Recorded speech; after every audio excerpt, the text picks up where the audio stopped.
check this out. All right. Okay, that's there. Good, good, good. We have not gotten portrait mode because we're not doing that. Got our chat going. Now we're going to go over to our channels. A little bit late today.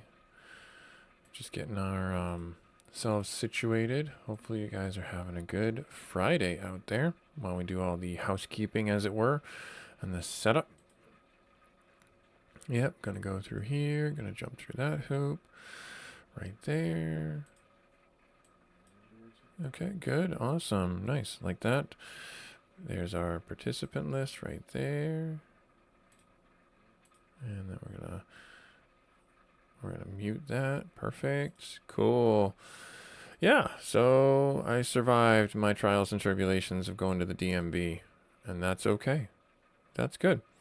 So we're over on Discord, we're over on Twitch, we're over on YouTube. Okay, good stuff. Yep. Bunch of people already online. Okay. All right. So, what we gonna do today? Well, I'll tell you, brain. I don't know. What do you want to do today? Today, I think we're gonna dispatch some barbarians, huh? That's going to be what we're going to do. We're going to dispatch some barbarians. Don't really have any other fanfare. Don't really have any other ridiculousness. I am going to take a moment here to unplug my headset from the thing there. That way it's a little less of a string coming around.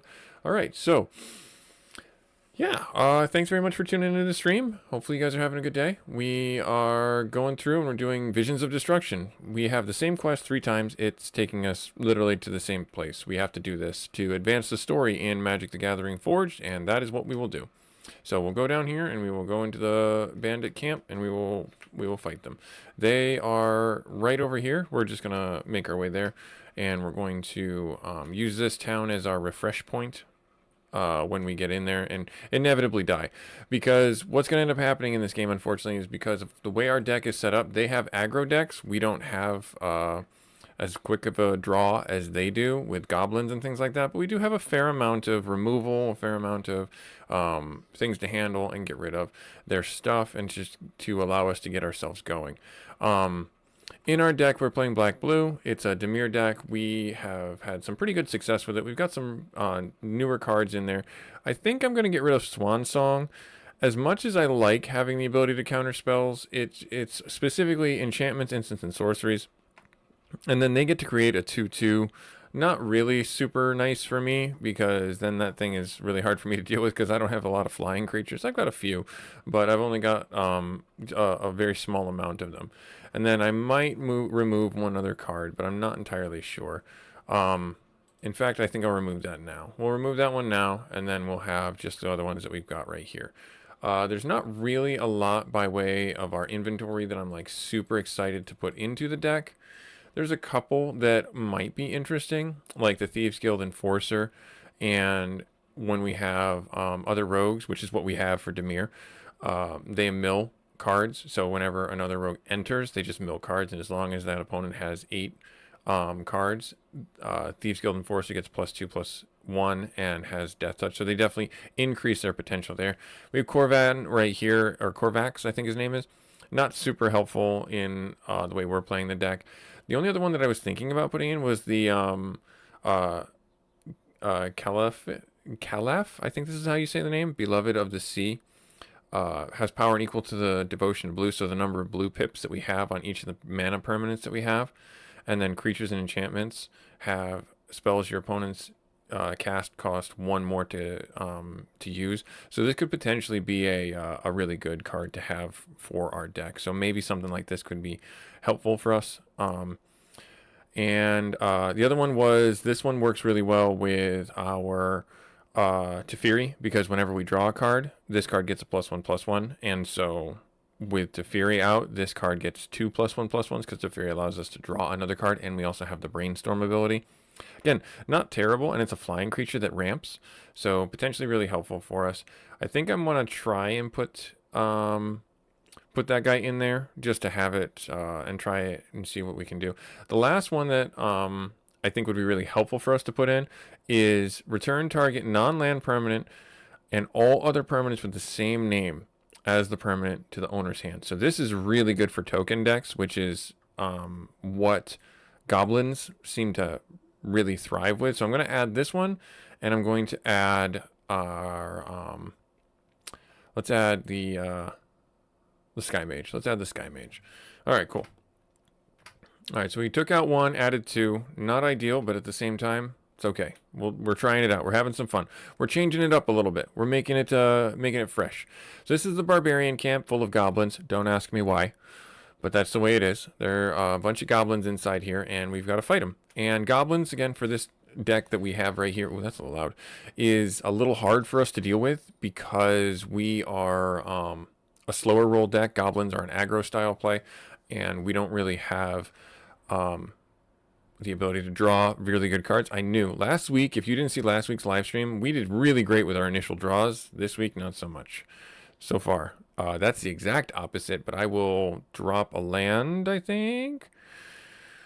Oracle the Alpha is actually a really good one to get out. But this one's probably better because this one can't be blocked.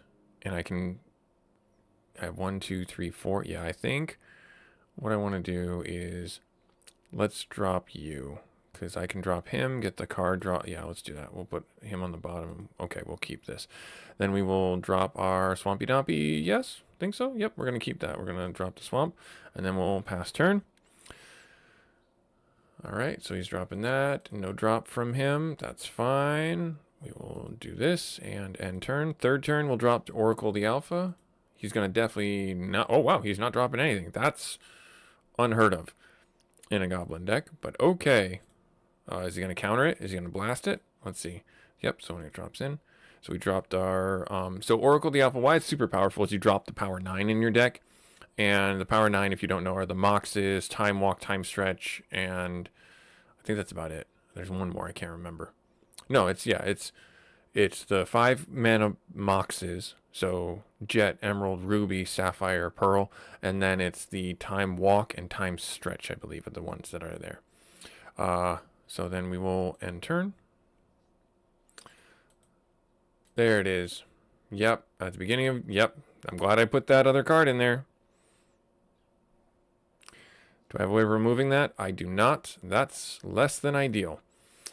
Okay, so what I'm going to do now is I'm going to drop the sword. And then I'm going to equip this. I have to start hitting him. Otherwise, I will die. He will just outramp me. So we're going to attack. And then we'll scry. That's not going to be helpful, but I'll top deck it anyways. Click OK. There, and then end turn. Yep, Goblin Javelineer. Yep, and then he's going to attack with a Goblin... Yep. Yep, we're going to take the 4 damage from that guy. Yeah, that sucks. That sucks. And then Cranko... Yep. Alright, so here... And I guess I'll do Chainer's Edict. So if I do 2 and then 3, it's not going to matter too much. He's going to choose the token, which is what he should do. He's going to take this, equip this guy right up here. There, so now I have a 6/5 that brings us little wolf tokens and makes him mill a bunch of cards. I will top deck Kiku because that will help me deliver a lot of damage to him. Yep, so 5. He's going to mill 10. We get a wolf blocker. Perfect. We will end our turn. And he's going to shock the wolf blocker. That's fine. Cranko's doing Cranko things. So that's 2. Yep, okay. Yep, 5. Yep. Yep. Yep. There it is right there. But we have lethal, thankfully, next round. Because he does not have flyers.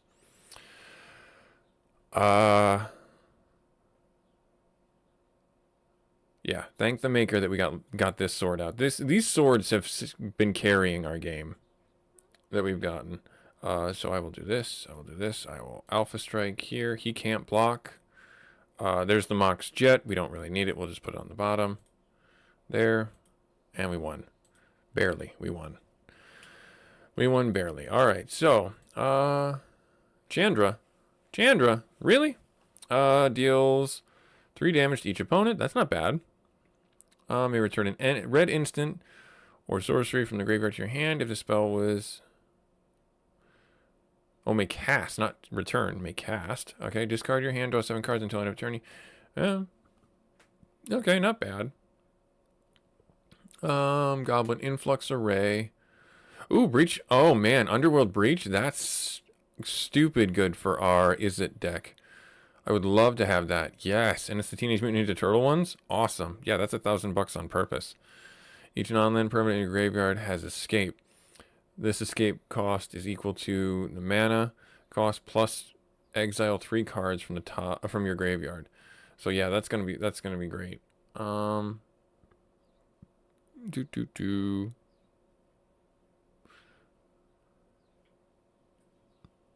Okay. I'll get rid of none of these. Well, Chandra. I don't really see myself doing a solo red deck or a deck that would make that worth it. All right, what do we got here? What do we got here?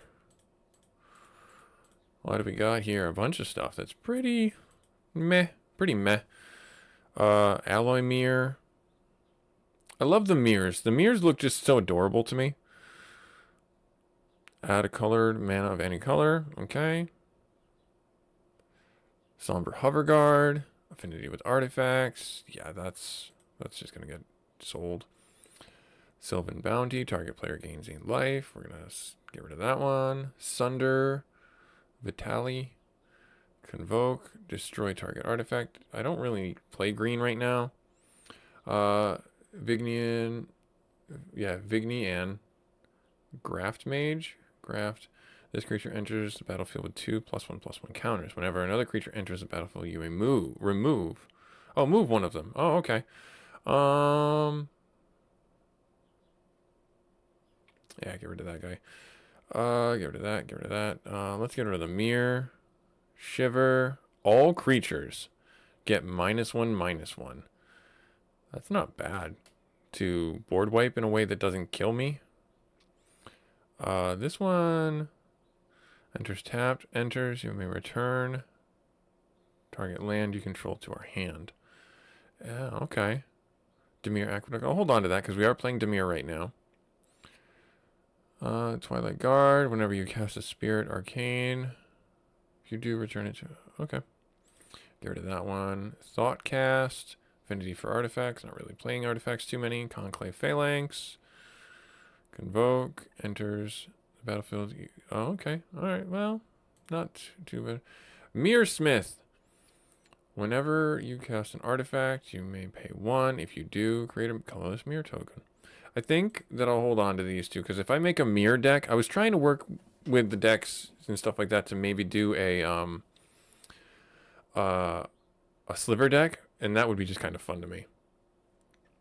Apostle's Blessing, so from Phyrexia. Destroy target artifact or creature you control, gain protection from artifacts until end turn. Yeah, we're going to get rid of that one. Gruul Turf. I'll hold on to the land, just to hold on to it. Sunforger. 4/0. Attach Sunforger, search your library. Get rid of that. Hellkite Charger. When Hellkite Charger attacks, you may pay that. If you do, untap all attacking creatures after this attack phase and have an additional combat. So it gives everybody it gives everyone double strike in a way. Well, I'm still gonna get rid of it. Comet Storm, multi-kicker. You may pay an additional 1 anytime, any number of times to cast this spell. Choose any target, then choose another target for each time you kick this spell. Does X damage. So I could spend 3, kick this spell twice, and I could choose to hit 2 targets for 3 damage. Not bad. I guess I'll hold on to it. But most of this other stuff was just meh. Alrighty, from here, let's scoot on over and get the crystals, and let's fight another Goblin Chieftain. Oh, this is Goblin Warrior. Different. Very different. Very different than the Chieftain. Very different. Very, very different. Good draw. We got our 3 lands to make our deck work. We go second, which is not what you want to do. That's a mountain, but it allows for all land walk. Okay. Well, that sucks. We will drop the tap land, and then we'll end turn. Goblin pile driver. Protection from blue. That's not good. Yep, okay. For each other attacking goblin, that's less than ideal. Okay, so that could easily become a 3-2 when he comes in. How do I want to handle this? I could kill it next round and then kill another one. Let's hold off so we can get the maximum benefit of things. And I could also flash in our Soaring Thought Thief if I needed to. All right, so on turn. Let's see what he does. So he's choosing to attack. And then it gets no pluses, so I will flash in this, and I will choose to block this. Can I not choose to block this? Why can't I choose to block this? Protection from blue. Duh, I read it. I read the card, and it said protection from blue, but still, I flashed it in. And then Goblin Festival. Deals 1 damage to target creature or player. Flip a coin. Coin loses. Oh, okay. Huh, that's not bad. That's kind of a fun card. Well, we've got that out. Oh shoot, I don't have the land I was hoping for. I was hoping for another swamp so I could cast this. So we'll just drop another this right here. And I could have brought out this, but I don't think I really need to. I will instead equip you here. And I could just attack this guy for 3 and then have him mill 2 cards. I think that's what I'm going to do.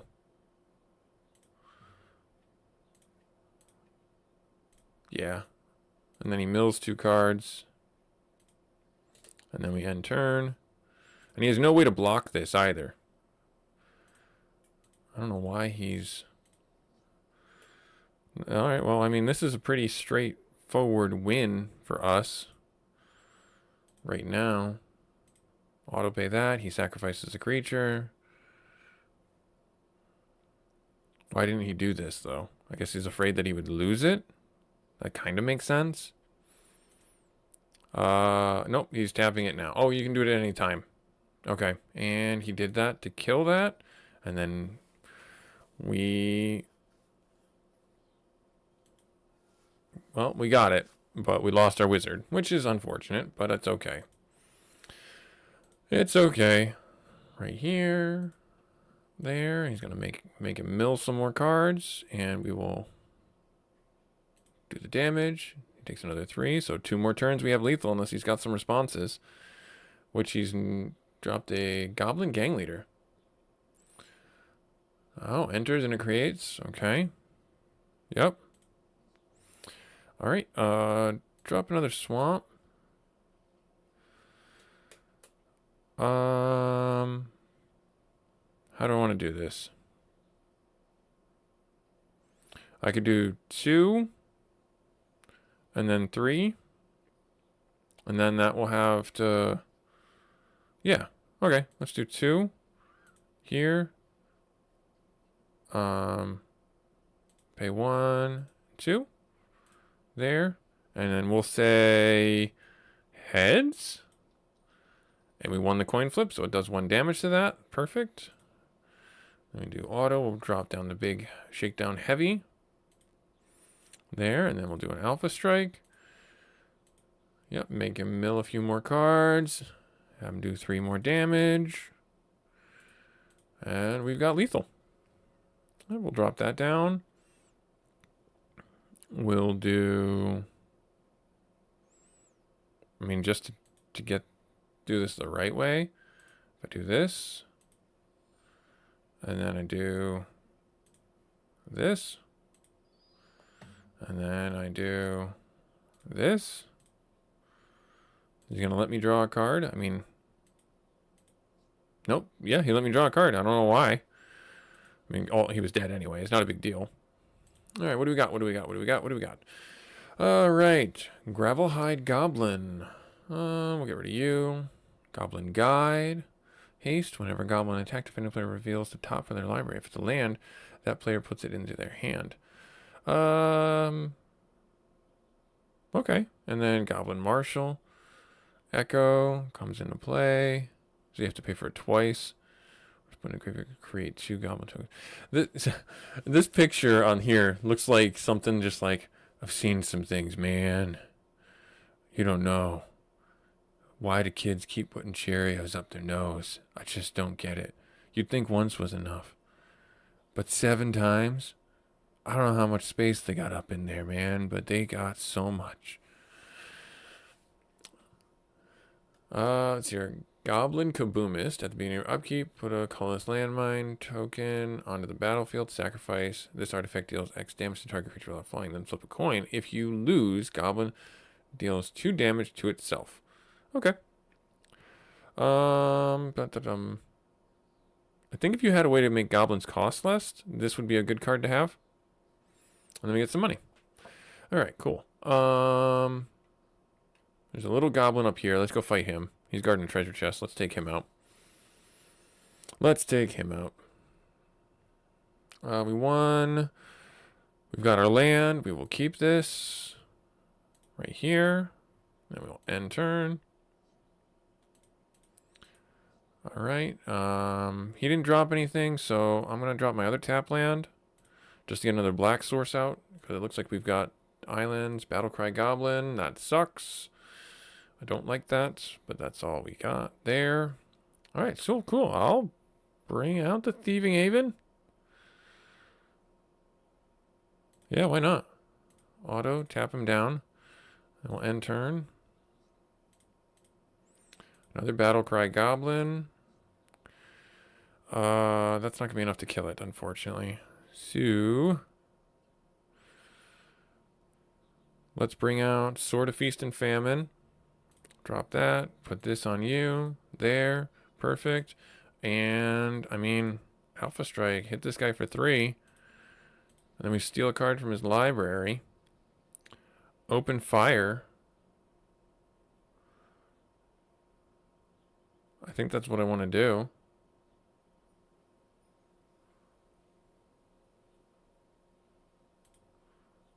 Let's do that. Yeah, let's take Open Fire. And then we'll end turn. That gives us some pressure. Yeah, we're going to take 4. Ooh, flying. That sucks.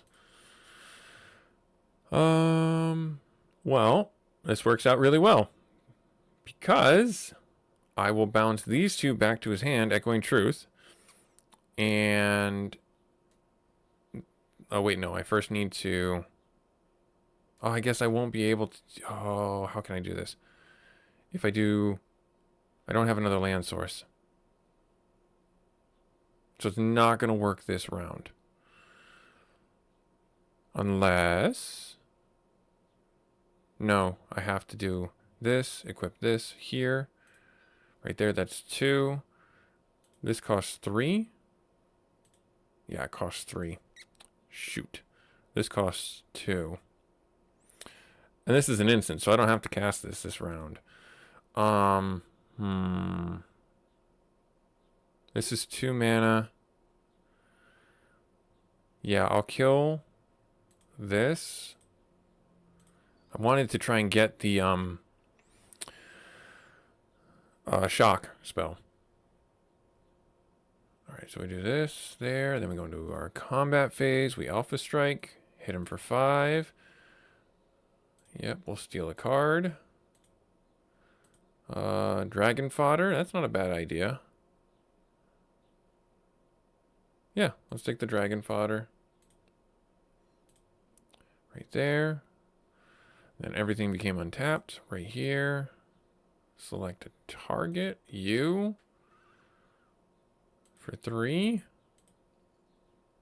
Open Fire deals that. Now we have lethal next round. And this is 2. It is 2. It is unfortunately 2. And then we will end turn. Right there. Yep, no flyer. Nope, okay, perfect. That's fine. There's our swamp. Let's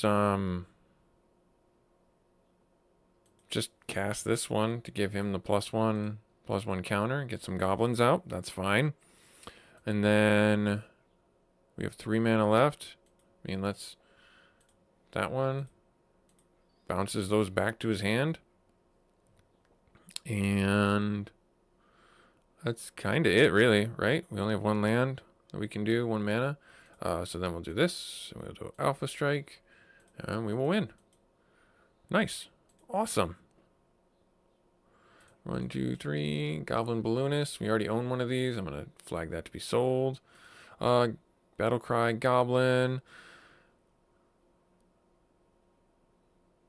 With total power. Greater. Create a Goblin. 1/1 Goblin. So this is pretty good. We already own 4 of them, though. Goblin Elite Infantry is not a bad one. This one gives me flying. I already own 2 of them. Goblin Assailant is just a 2/2, but it's a 2/2 for 2, so it's just a pretty straight buy, but we already own 2 of them, so I'm going to get rid of those. Alright, cool. And then, let's see here, what do we get from this treasure chest? Oh my. April O'Neil, Human Element. Whenever you cast an artifact, instant, or sorcery, create a mutagen token. Sacrifice. This is actually, that's not bad for a Is-It deck. Because that's instants and sorceries. That's not bad at all. Farm and Market. Groom's Finery. Equipped creature gets +1/+0. It gets an additional +0 +2/+0, and additional +0/+2, and has Death Touch as long as an equipment named Brideground is attached to creature you control. Well, I'm assuming that's going to be a white artifact to bring that out.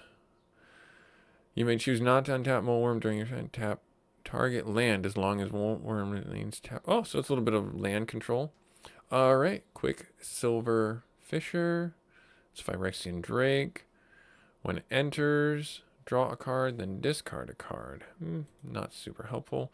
Chimney Imp. When Chimney Imp is put into your graveyard, target player puts a card from his or her hand. That's a very expensive card. Ophidian. Draw a card, deals no combat damage this turn. Use this ability only if Ophidian is attacking and is unblocked. Oh, well, then we'll just get rid of that. Alright. Farm and Market's a pretty good card, but we're not really playing blue-white, so I'll flag that one to be sold. I'll hold on to this just in case we end up finding the Bride's Gown. This would potentially be good, but I'm going to flag it to get sold. Alright, so I don't forget... where was I looking? Did I not create my Dimir deck? Or not my Dimir deck. Edit, let me see here.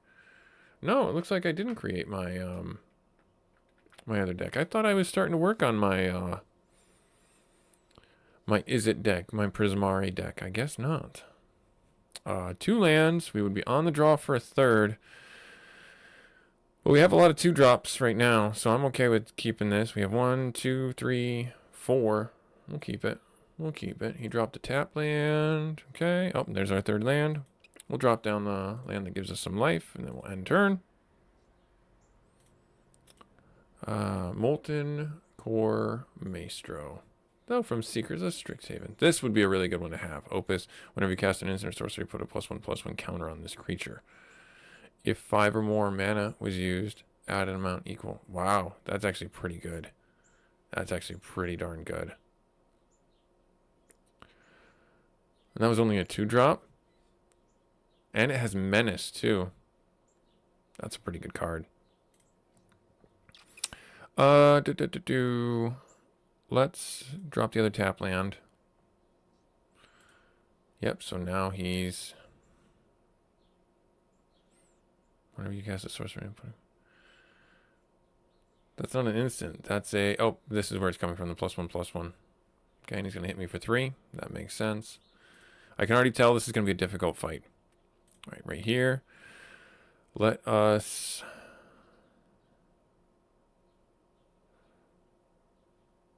have him sacrifice a creature. Whenever another card dies, exile the top card of your library. Okay. And then we will end turn. Oh, that sucks. That sucks. Oh, good. Well, it's not a big deal. I thought he was attacking this when it enters.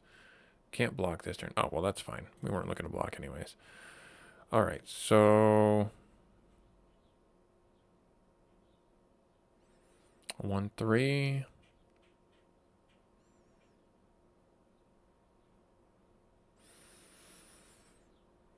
I need to bring out 2 creatures. Let's do you right now. 1, 2. There. And there. No, we won't attack. And we will end turn. Okay. Good. He's not attacking. Whenever a creature you control deals combat damage. Oh, no. Oh, dear. Grenzo is going to be awful. Yeah. Why is this Goblin Polka Band? I think I had this card. Tap any number of random creatures. Goblins tap this way. Do not untap during there. Okay. I could take out Grenzo right now if I really wanted to.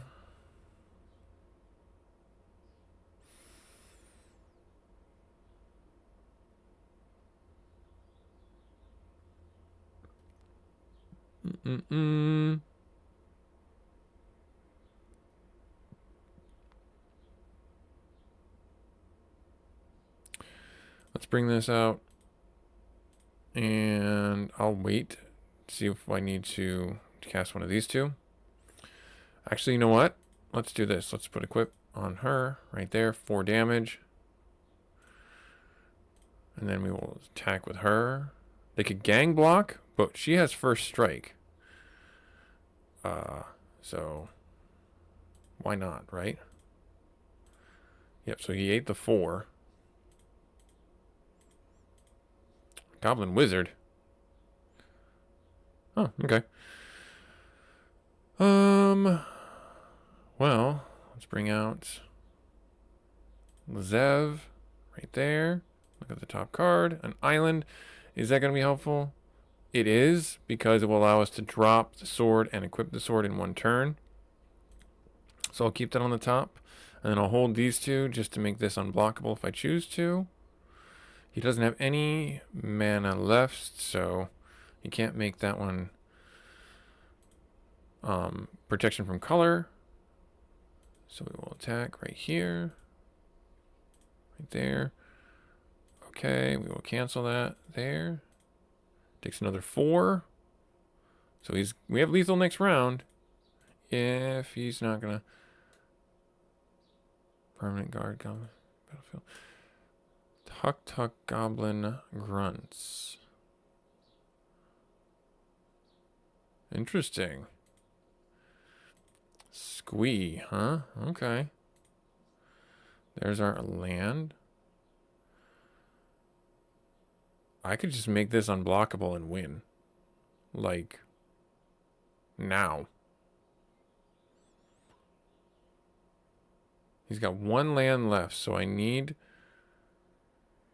to bounce this. No kicker. Auto pay. Yes, I'm going to take 2 damage from Mia. That's fine. And then he takes 1. That goes away. And then attack with you. Make her unblockable. There. And we win. Hooray. See? That's how it's done. That's how it's done. Just have to pay attention to the board state. So we had to remove the one that he could pay mana and make it protection from, because that means that he could take the hit and not die. All right, form of the dinosaur. Enchant when your life total becomes 15. At the beginning of your upkeep, form of the dinosaur deals 15 damage to target creature an opponent controls, and that creature deals equal. Well, I don't need that. Phoenix, when dies, it perpetuates, gets 2. At the beginning of your upkeep, you may pay X, where X is the Phoenix power. If you do, return it to the battlefield. Oh, that's actually pretty good. That's actually pretty good. I'm going to get rid of the Polka Band. Sky Cutter, sacrifice Sky Cutter. Nope, we'll get rid of that one. Skinbrand Goblin. Blood Rush, discard Skinbrand. We'll get rid of that one. Dropkick Bomber. All goblins get +2/+2. Yeah, we'll hold on to that guy just for the fun of it. Alright, cool. Then there's gold down here. I'm going to hold off on picking up the gold in case we go on a loss streak, because if we lose 10% of our gold. I think it's 10%. Or maybe it's 8%. It doesn't matter. But we lose a percentage of our gold that I don't want to lose. So the more gold you have, the more you lose if you lose. And that's not fun. Losing sucks. We're big wieners. Alright, good. I'm going to keep this hand. We're going to drop our tap land. We're going to end turn. And Firestarter. Sacrifice Firestarter Goblin. Deals damage to creature or player. Huh, okay. We have to activate this ability only during this turn before attackers are declared. Gotcha. Let's do our life gain tap land. And then we end turn. Doesn't look like we have a lot of pressure right now. Protection from blue. That guy again. Ugh, that guy. Let's drop the tap land. And let's bring the bauble out. We'll auto pay. And we'll take this guy out right here. And then end turn.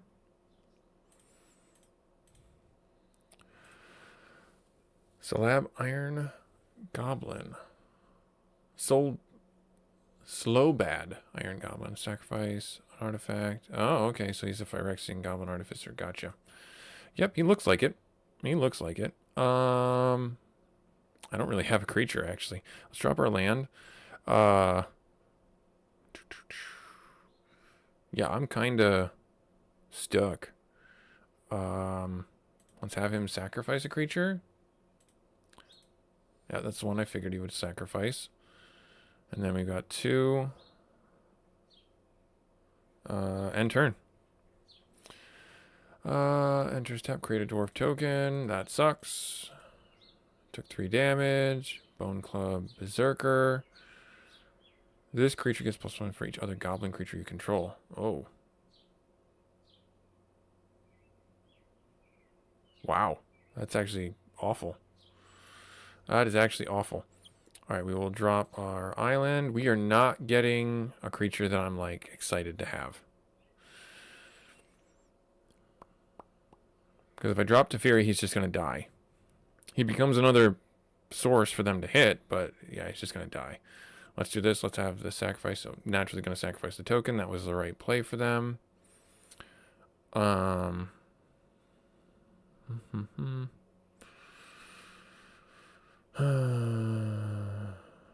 This is 1 to equip. I mean, might as well do an equipment right there just to do it. And then we'll end turn.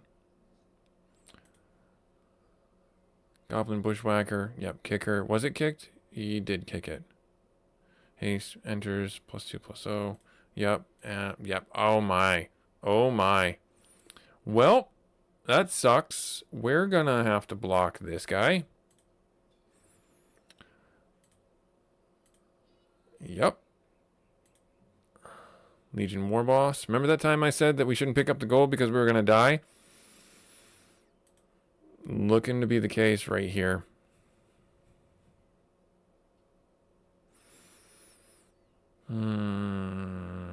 Goblin War Boss needs to go.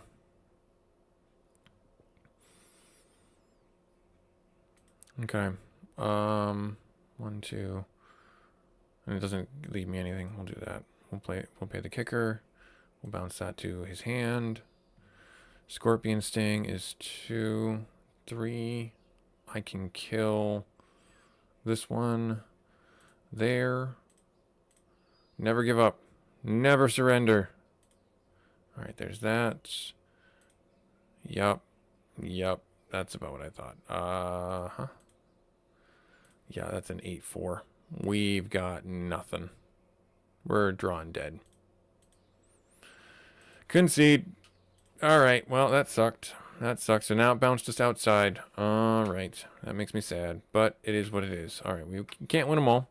And like I said, Goblin decks, they're pretty awful to deal with just because of how they are structured against our deck right here. So let's go. Can we make it in? Yay, we made it in. We get healed up. We do have a fair amount of money. Let's take a little stop off at the shop, do a little retail therapy to make us feel better. Oath. Warrior's Oath.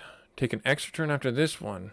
Oh, wow, that's pretty expensive. Oh, and because we have bad reputation here.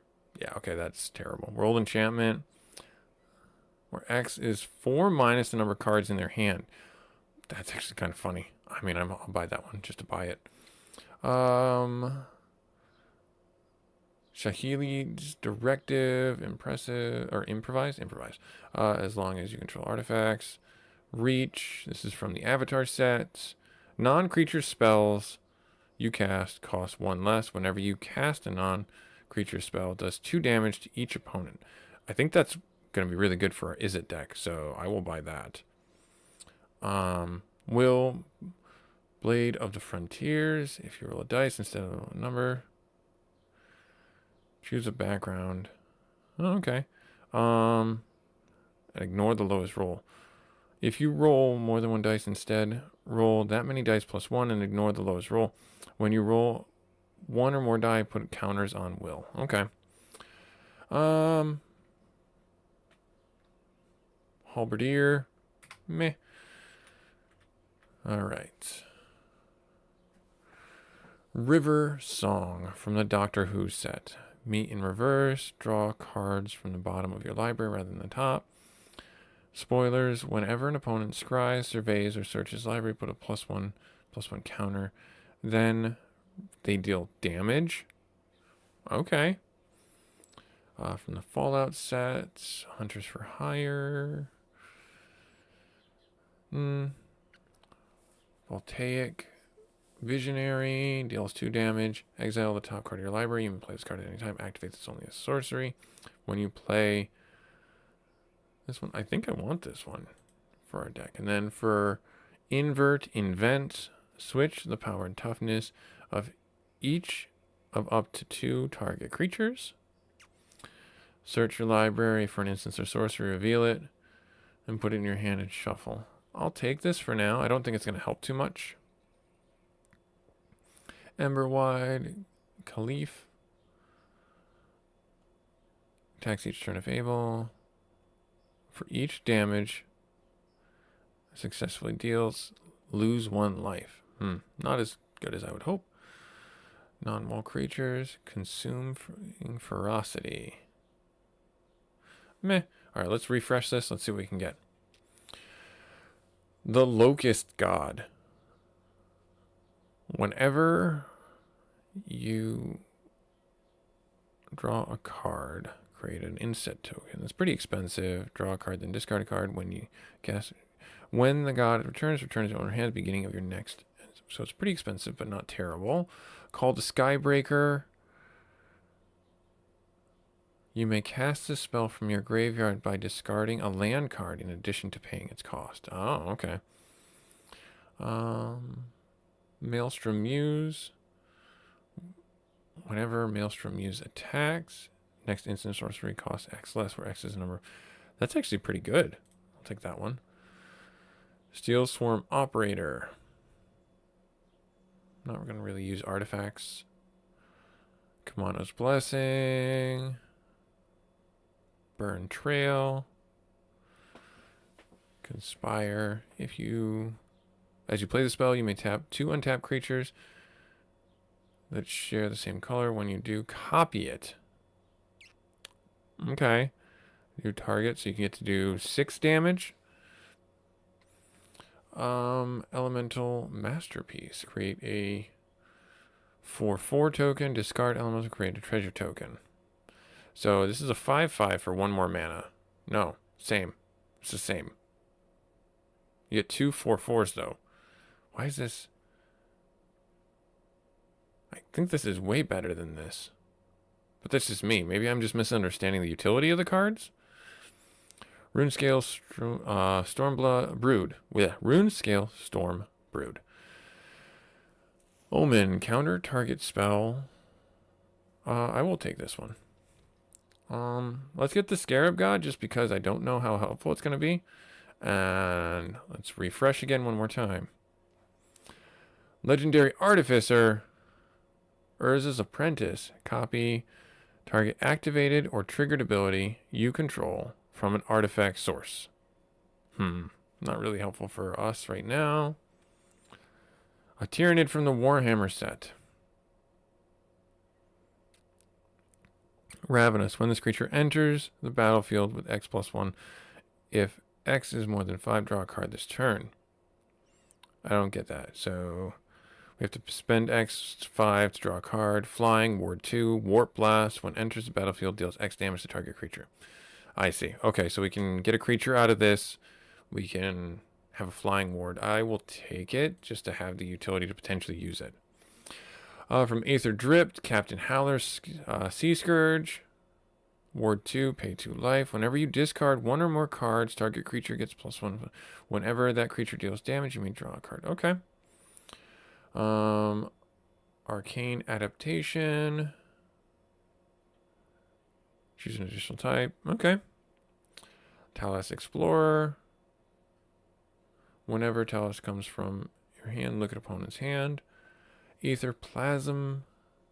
When Aether Plasm blocks a creature, you may return Aether Plasm to its owner's hands. If you do, you may put a creature from your hand into the battlefield, blocking that creature. Okay, so I could see some ways of doing this. It's very expensive for what I would want it to do, though. But turn 4, you can get out like Scarab God. Or something like that. Oh! This is funny, brother, if you're watching. This was your commander this week. This was who you used as your commander. I'm going to buy it. Just to have it. So me and my friends, we play Commander on Tabletop Simulator. We try and play every Tuesday. We set up a game night. And this is a good thing to talk about, a good topic for you busy gamers out there. You have to schedule your fun. It's not going to schedule itself for you, and don't just wait for things to happen. If you want to have a Magic the Gathering night, go to your local card shop, find out when the nights are, and schedule the fun. Be like, all right, you got Magic nights on every Thursday? I'll be here. Plan to get some extra sleep. Plan to get some, maybe take the day off from work the following day. I don't know. If you want to join a Commander League or something like that, go do that. And that's just an example for what we're doing right now, Magic the Gathering. If you want to play games with your friends, schedule it. Trust me, you need to schedule it. You're getting older. You're not getting younger. You're getting older. And you're busy. And you're going to get busier. You're going to get more responsibilities. You're going to get more things that get in the way of spending time with your friends. If you want to spend time with your friends, make the time. Schedule the time. Attend it. Enjoy it. Invasion of Kaladesh. When invasion colors enters the battlefield, create 1/1 color stop tokens and flying, and then we can flip it. I'll buy it for now. Okay, cool. All right, so we got a bunch of cards that I'm like, yay, cool, awesome. All right, so from here we spent a little bit of retail therapy. Feel a little bit better about myself and my loss. And now I don't want to fight this boar. Stay away from me, boar. Stay away from me, cow. I don't want to fight you, cow. Let's go here, back in here. All right. Have at you. Nice. Goblin Warrior. Play. We have 1, 2 lands. We can get a creature out. We can get Andrew out. We'll be on the draw for another land. Nope, we can't get this out. I will keep it knowing that I'm on the draw for a black source. Yeah, Bushwhacker. He didn't kick it, so okay. Oh no, not good. Alright, end turn. Pile driver, not good.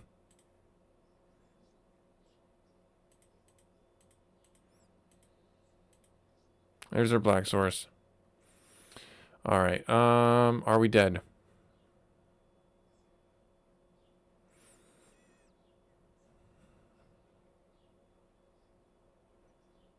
I need to get a creature out.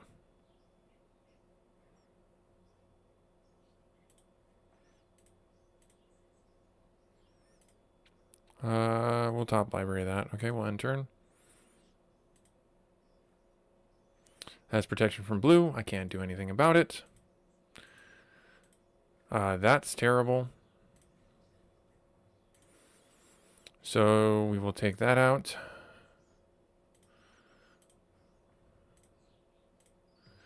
And then we will end turn. Morning, Tortoise. How we doing today? Hopefully you're having a good day today so far. Yep, take the next 1 damage. And then Kaboomist. That's great. So happy for you. Let's drop this down.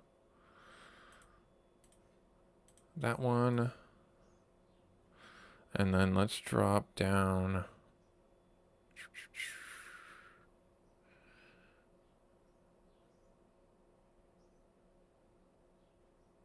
this one. There. Okay, cool. All right, we're going to go through here. We're going to end turn.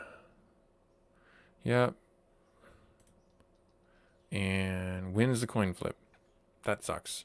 So he could potentially take this out if he gets another one of those. That sucks. All right, we staved off a little bit of damage. All right, how do I want to do this? 3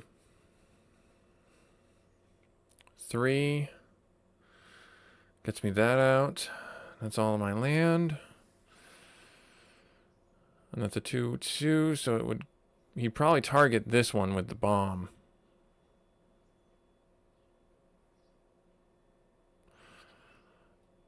Let's see what one he sacrifices. Let's make him sacrifice a creature. Okay. Yeah, okay. So he sacrificed the bushwhack. Okay. We have 2 left.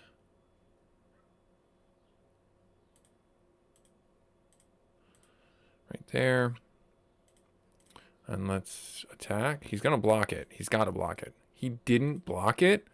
Wow. All right. I love that for me. Bring you out. And equip it. Right there. I love that for me. Thank you, AI, for not doing that.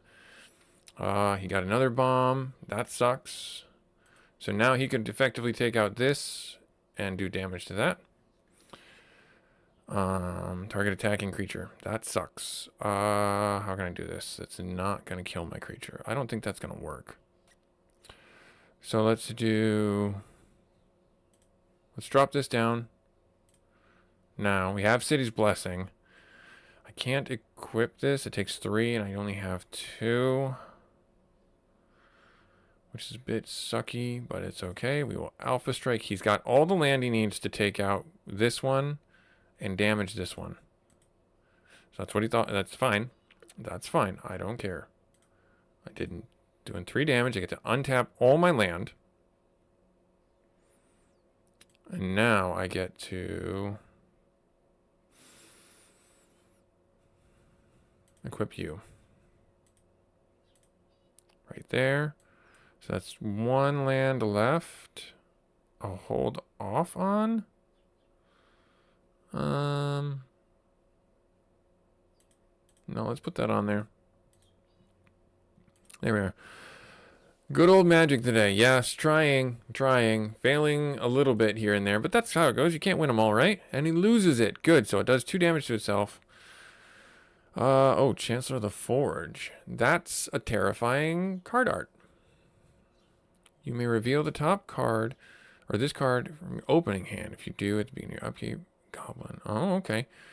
Enters the battlefield, put X Goblin tokens. Haste on the battlefield. X is the number of creatures you control. So he gets to create 1? 2, because this is a creature on the battlefield. Got it. It's going to hit me for 3? I mean, okay. Oh, no. Yep. There it is right there. Yep. Yep. That sucks. Okay. So, drop our land. So we have 1. We have 3, 2. It's a 5-5. I mean, let's do this. There.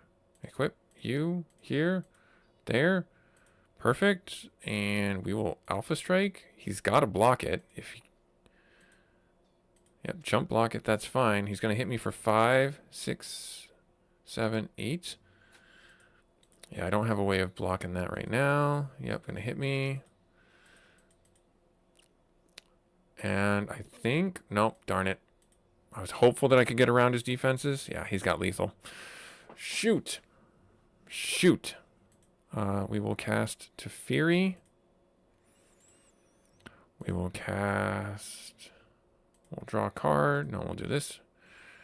Right here. Can I do it? I can't do that right now.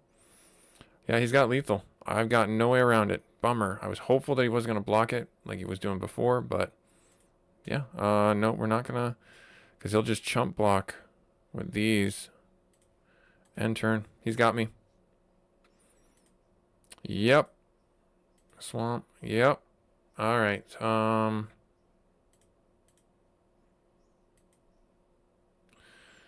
Let's see here.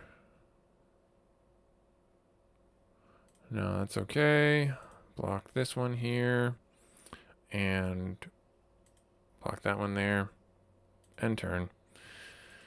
Yep, down to 4. That sucks so much. All right, we're going to go back in. That is a giant monster over there. Did you see that thing? I think it was terrifying, whatever the heck it was. So I misplayed that. I should not have attacked that one round. I should have just held back. 1, 2, 3 land. Okay. Goblin Guide. What? Whenever attacks. Okay. Defending player reveals the top card of their library. And it is a land. So we get to take that and put that in our hand. Alright, cool. So I'm actually going to do this and drop the Grim Bauble. Take that out. Then he's going to end turn, or I'm going to end turn. Goblin Festival. Okay, that's fine. Drop a black source of mana. Let us do Cradell. We'll end turn. So we have a creature out. Oh, the boss, the Legion boss. That's annoying. Hey, we have a response to it, though. That's good. I like that. We're going to take that out right now. Right there. And we will attack for 1. Cancel that auto right there. We will bottom deck this. 1, 2, 3, 4. Yes, we will bottom deck that. That's too much right now. I think we've got what we need right now. And then we'll end turn. So he kicked it. He's going to hit me for 4, as he should. All right, drop our land.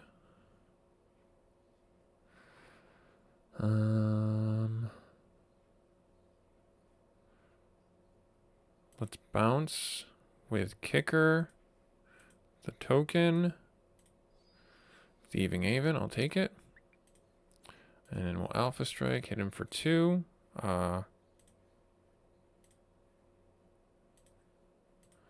Hit him for 2. And Death Cult Rogue, I will put this on top. I'll hold on to that just so we have another thing. Doing this right here. It's going to do 1 damage to me. Okay, cool. He lost the coin flip. All right. He's going to hit me for 1. He's not bringing out a creature, interestingly enough. I don't know why. We can bring out the Thieving Haven, and that's what I'm going to do. And then, oh shoot, I missed it. I misclicked. I was going to equip this onto him. That's okay. Did I click OK again? I did. Shoot. I'm an idiot. That's fine. Right here. There we are. Good. And then we'll end turn. Dwarven Mine gets another miner out. Drop this down.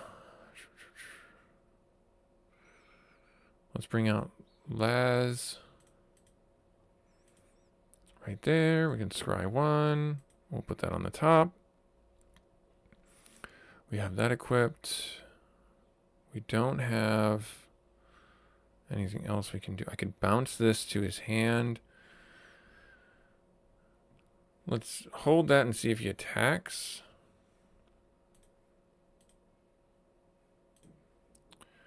Okay, and turn. There. Good. So Crydel's going to do damage, and then the Aven's going to do damage. Another swamp. We will bottom deck that. We have enough mana right now. And then when he attacks, let's see what we got here. Titterpeak Ambusher. Okay, when Goat Napper comes into play, untap target goat and gain control of it. Interesting, very odd card. Goblin War Driver.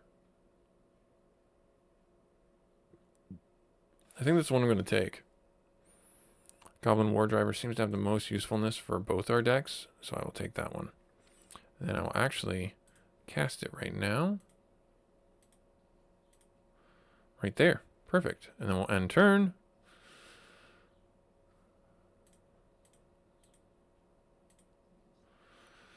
All right.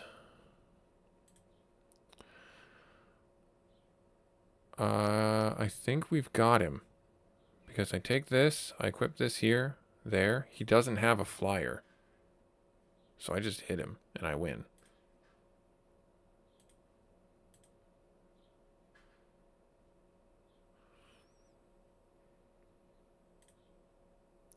I could even make him unblockable if I wanted to. Sure. And then we won. Cool. All right. Oh, Cat Seed's Fortune Teller. At the beginning of your combat, turn scry 1, then exile the top card of your library. You may play that card this turn. If you exile a card this way... Oh. Okay. That's actually a pretty good card. I like that one. Lava Runner, haste. Whenever it becomes a target ability, its controller sacrifices a land. So it's friendly or that spell's ability or controller sacrifices land. Oh, okay. So it's, yeah, okay. So we're not, I don't know if I like that too much. We'll take that guy there. Mog Conscripts. Interesting. Goblin Masons. I mean, I'll throw that one out. Chancellor of the Forge. We saw this one before. We got 2 of those, so I'll take rid of one. I'll throw out one.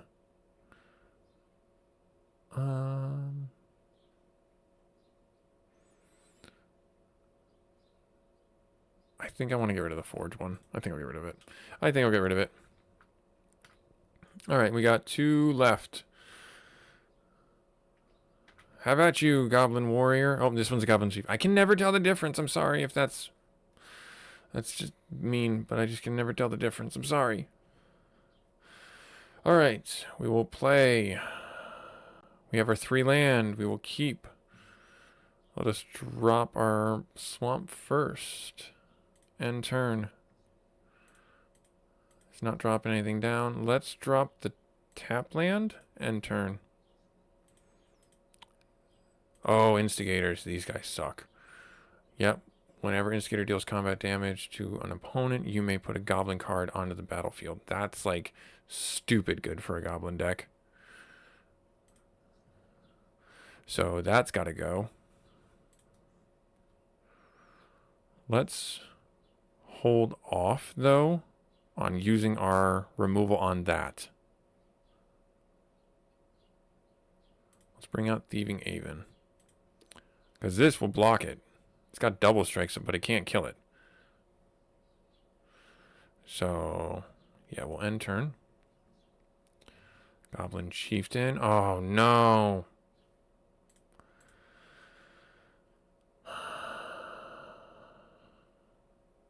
That sucks. No, I won't block it. Yep. Krenko. Yep. That's... sucks. Goblin Siege. And, yep. That just won him the game.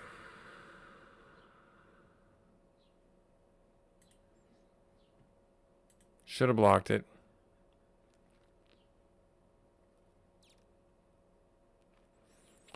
Let's do this here.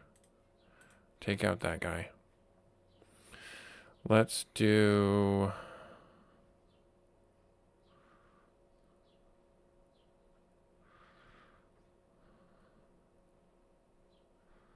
let's see here, 3 or 2. He's going to hit me for... yeah, it's just going to get ridiculous here.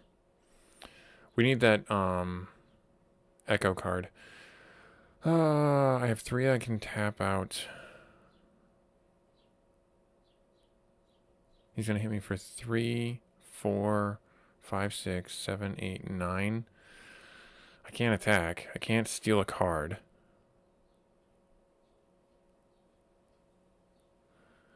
I have to do this and do this. There, so now I have a 3/4 that I can block with. Destroy all non-basic lands. So that's 1 there and 1 there. Okay. He's going to hit me for a bunch.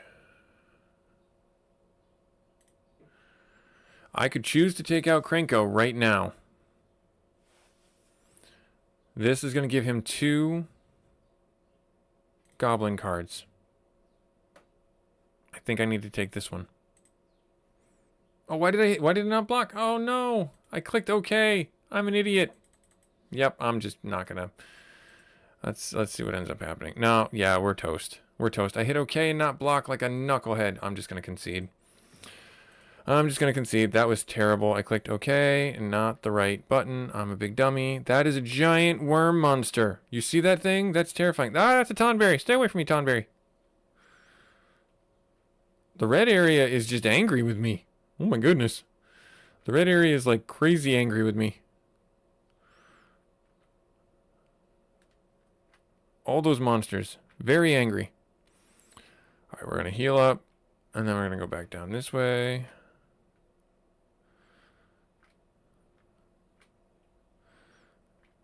Yep, I know my reputation with the Flame Quarry is -1 because I said some bad things about their mothers. Alright, we have 2 land, but we have ways of removal till we get the 3rd. I will keep this. Goblin Loyalist, haste. So he's going to hit me for 1.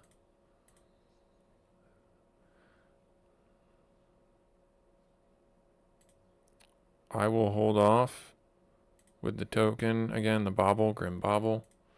He's going to hit me. Foundry Street Denizen. Okay. Alright, there's our land there. Let's have him sacrifice a creature. Okay, good. End turn. He's going to hit me for 1. Okay. I will end turn and potentially flash in our Soaring Thought Thief. Beetleback Chief. Oh, great, awesome. So that's going to kill my Soaring Thought Thief when he attacks. But that's okay. We'll flash this in. We will block it. Oh no, not getting what I need at all. All right, I could bring in Cradell. Let's do that. End turn. Right at the beginning of your end step, conjure a random card from Goblin Influx Erase Spellbook in your hand. Okay. Not helpful, but I will remove it. Just so auto pay that. Right here. There. And then we will do this to you. Cordell is now a 3/3. And then I will Alpha Strike for 3 damage. If I could, I would make him unblockable, but that's fine. He's not choosing to block. That's on the top of my deck. I'm going to put that on the bottom. There's no way I can cast that at this point.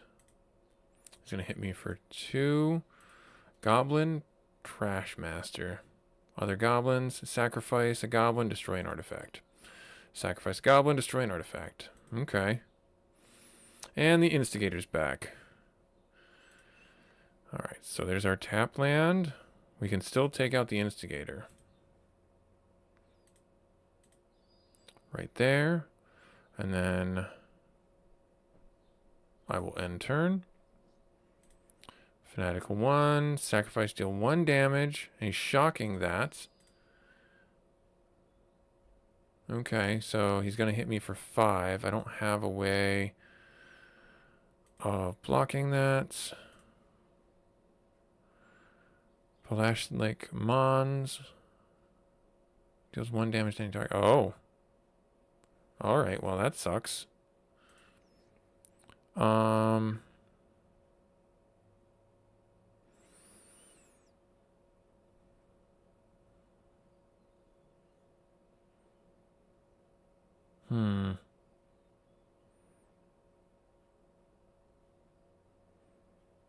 What do I do here? Do I do a removal or do I put a creature down?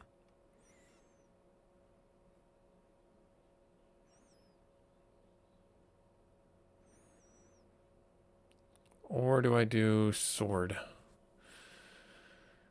You can always sacrifice a goblin to destroy it, which is removal for me. And this is one of our weaker swords that we have. And you can just do that at any time. It's not a tap spell or ability. It's just literally sacrifice a goblin and do it. You can do it any number of times.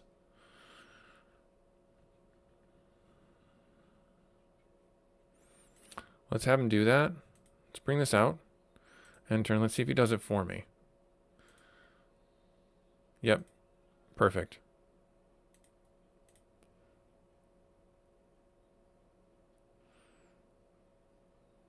That worked out fine. As soon as I hit the board, he destroyed a goblin, destroy all non-basic lands, so that's 1 for me. And then, yep, that's fine. Goblin Engineer. I'm not going to block. We're still okay-ish. There's another land. All right, now we'll do removal. Him. Yep, he's going to do 1 damage to me. And we'll end turn. Alright, and Goblin Arsonist. Okay. Huh. This is out of my reach right now. Avon is the best one I can hope for. Cancel. Let's actually bring out Maya. There. And then we end turn. And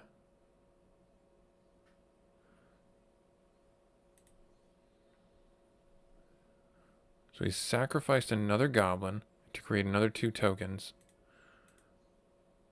Interesting. He's plinking me down. And he gave me a bunch of goblin tokens. Okay. Interesting. I can't do anything there. So if I choose to block, I will block. Deals 1 damage to any target. So 2, 4. He's got me. So if I...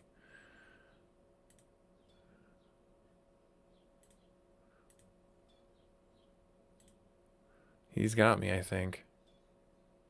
Because if I do this, down to 3, and then he's going to hit me for 2, and I'm down to 1. Yep. Not much I can do about this. Darn it.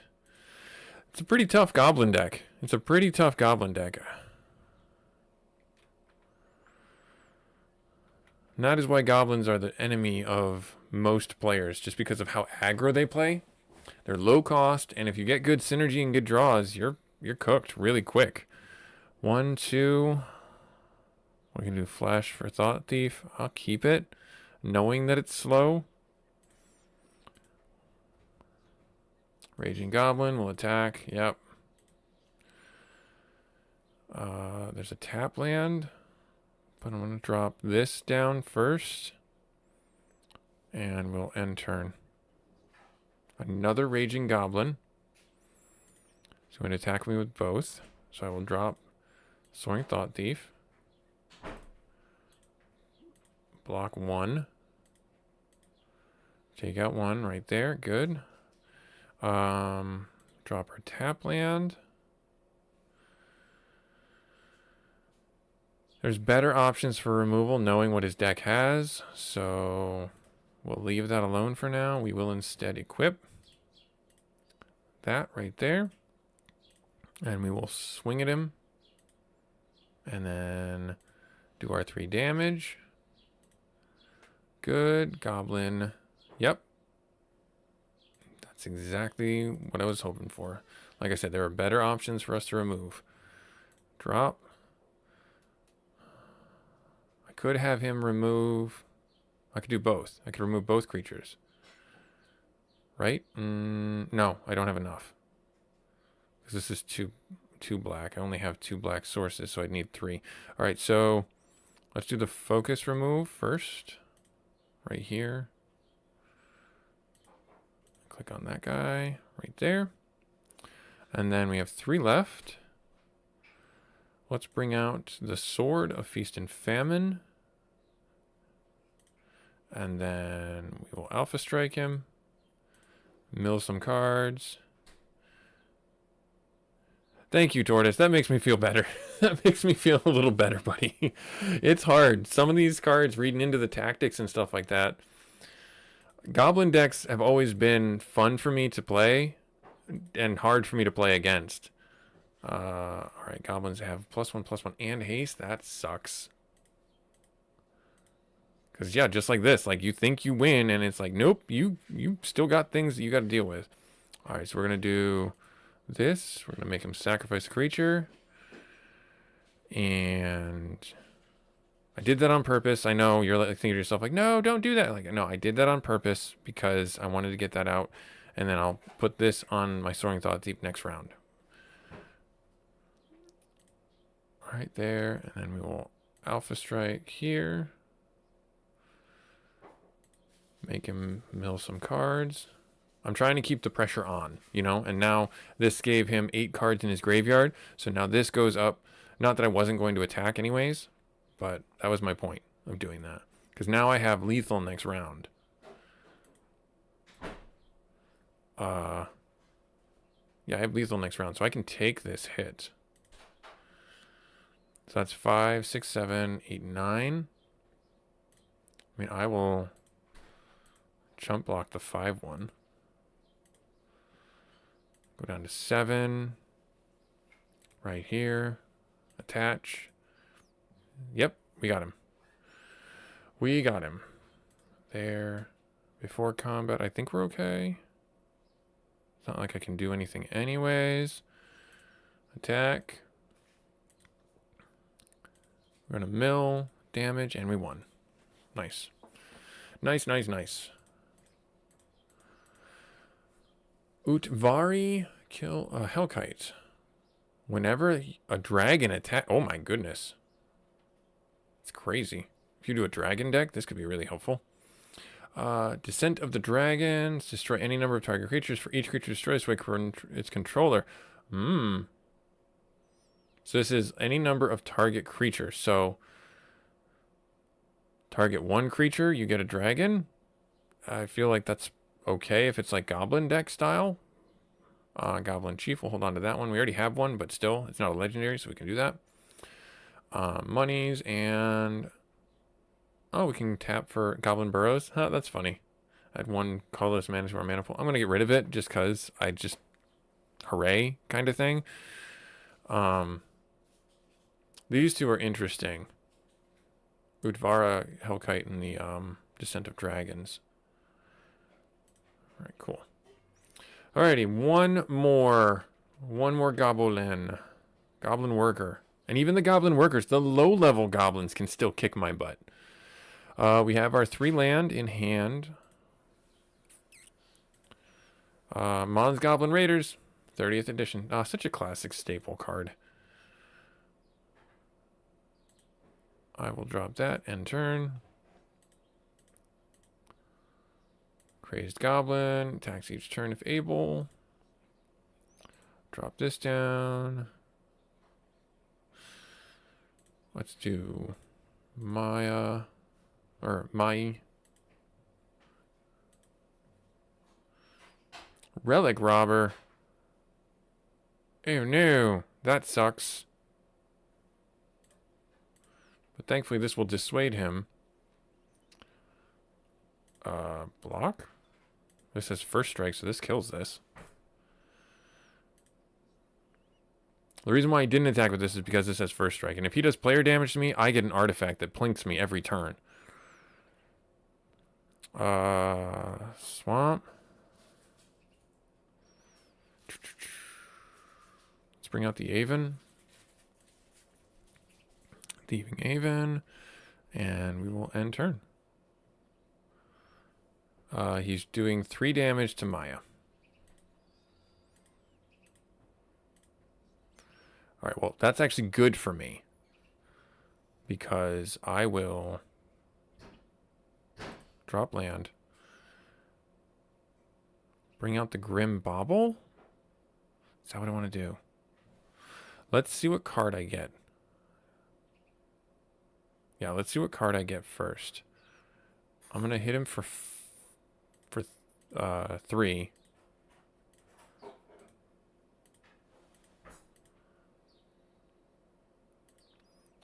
Alright, Dragon Fodder, create Goblin tokens. Echo comes from battlefield.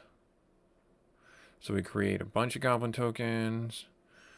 Dice through 3 damage to any target or player. I like the Torch Runner. The reason why I like the Torch Runner is because of the risk aversion I have right now. Because when this dies, so I'll block this, and it'll die, and then I get to do 3 damage, and I can kill this, or I can kill that, or hit him for 3. It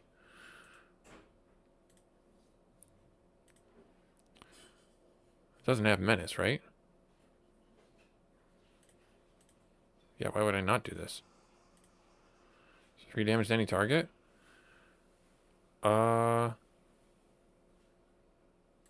Take that out.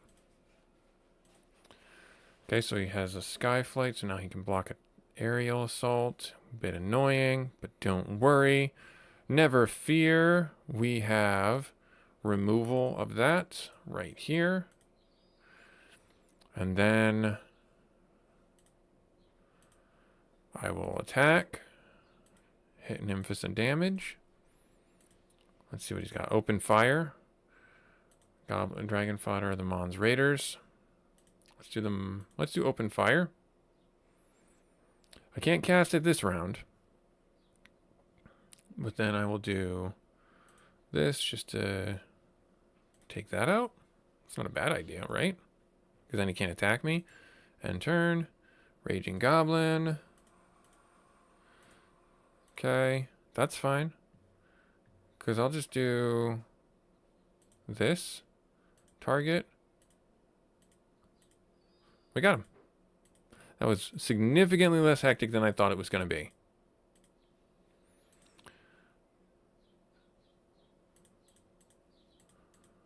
Battle Squadron. Equals the number of creatures you control. Oh, I could see that being really useful in a Goblin deck. Because you generally have like a bunch of them.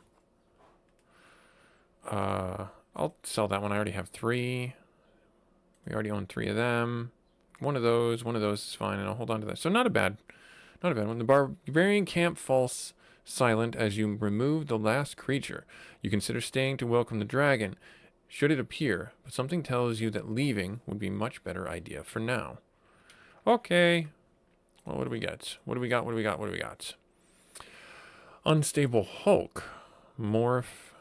When Unstable Hulk turn face up, gets +6/+6, gains trample. You skip your next turn. Interesting. The morph cost for this thing is ridiculous. I'm going to sell that.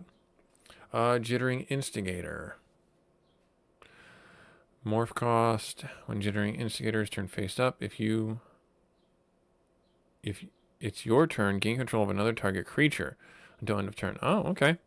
Oh, that's fine. That's fun. Outrage Shaman. Chroma. When Outrage Shaman comes into play, it deals damage to target creature equal to the number of red mana symbols in the cost of the permanents you control. That's kind of strong, but nah. Alright, Bloodshot Trainee. Bloodshot Trainee deals 4 damage to target creature. Activate this ability only if... Oh, so, yeah, we'll get rid of that one. Volley Veteran. To the number of goblins you control. So this is really good in a goblin deck. I think I'll take care of those two. Put those in the to be sold pile. All right, and then let's get our... Where's the gold is over here in the corner. Let's pick up our monies. Take this up right there, 96 bucks. Glad we did that. Anything else? Nope, doesn't look like it. All right. Out we go. And then... Nope, stay away from me, Red Wizard. I don't want to fight you.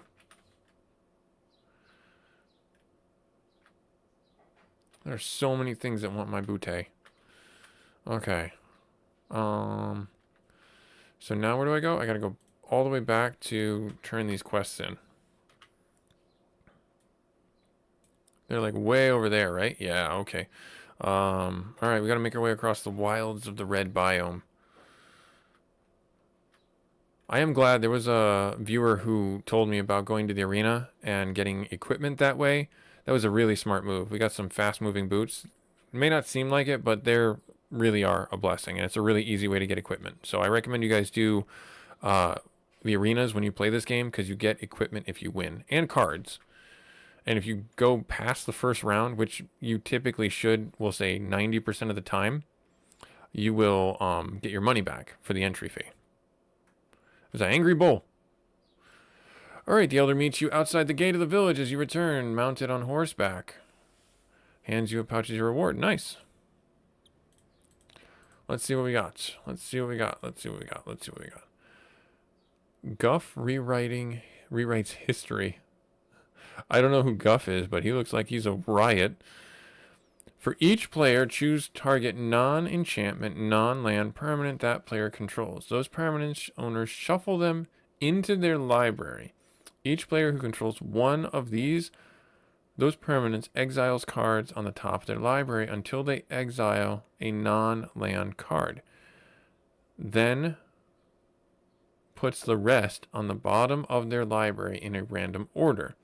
Each player may cast the non-land card that they exiled without paying the mana cost. That's a very convoluted sentence structure. So basically, we choose a non-land permanent in play, shuffle them into our library,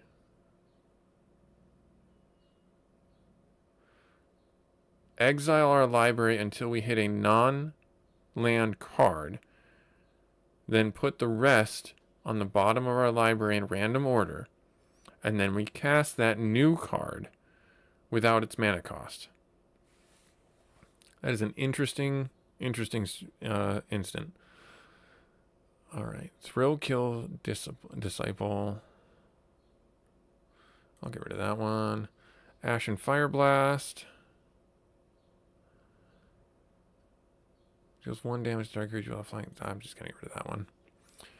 Reiterate. Buyback. Copy target spell. You may choose a new copy. Buyback. Buyback was one of those things that I always thought was a really fun mechanic, but they made it really cheap on some of the cards, like capsize, to where like turn 3 or 4, blue, if you had capsizes, would just run the show because it was an instant that you could buy back. And capsize was return a target land or non-land permanent to owner's hand, so they would constantly just bounce creatures or bounce enchantments so that other player couldn't do anything while they kept on ramping and getting stronger. I like the idea of buyback, but again, they made it too cheap. Kazul's Toll Collector, Nat Alley Creeper.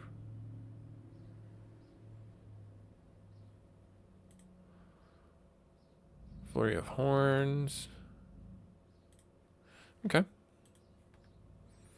My vision was less than specific about whether or not it would be changed by your actions. So yes, you glance around at a clear sky warily before going into town.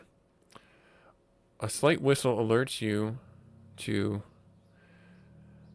Acarix's presence. You're not entirely sure if he has impeccable timing or... Oh, okay, I see.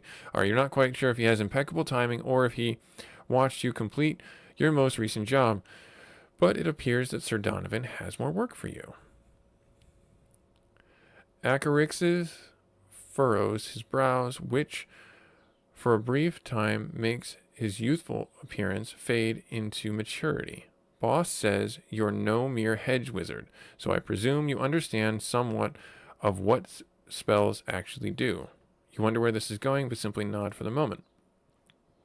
He continues, when the boss wants to know more than he does about specific aspects of spells, and likely more than you or I know too, he wants you to go to the library of Varsil and secure any books on research on the actual mechanics behind summoning spells. All right, consider it done.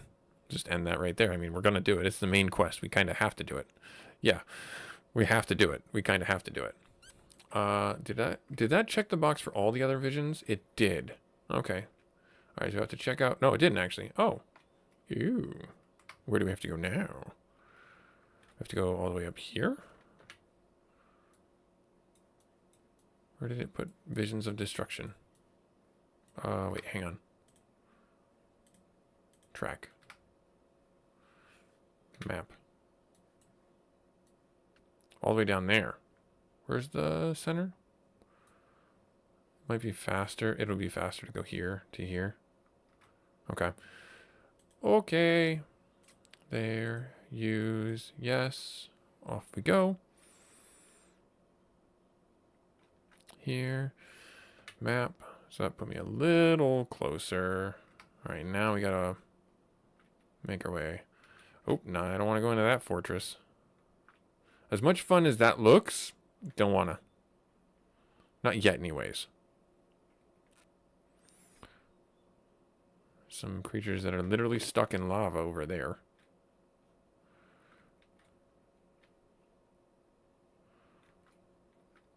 That's not where we need to go. Okay.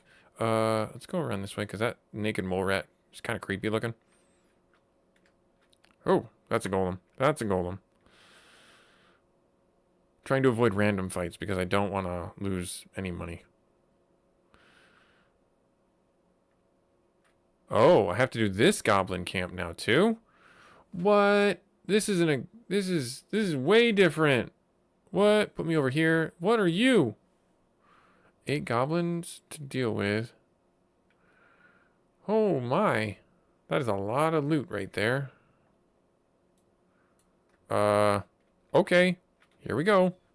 I've never fought this. Orc Brute. Okay, so this is an orc barbarian camp. Alright. There's 4 land. We will keep it. Drop our tap land and turn. Okay, Swamp Mountain. We'll just drop our health land. End turn. He's not doing anything, so I'm just going to keep dropping my tap lands and get him out of my hand. Then end turn. From Lord of the Rings. Okay, so he's a 4-color deck, 3-color deck. Rune Raider. I mean, this could just kill him.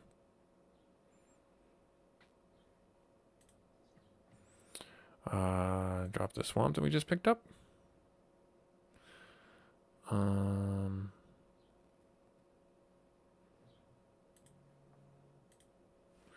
do this. We'll do... Oh, we got a survey 1. I will put that on my graveyard because I do not need any more land right now.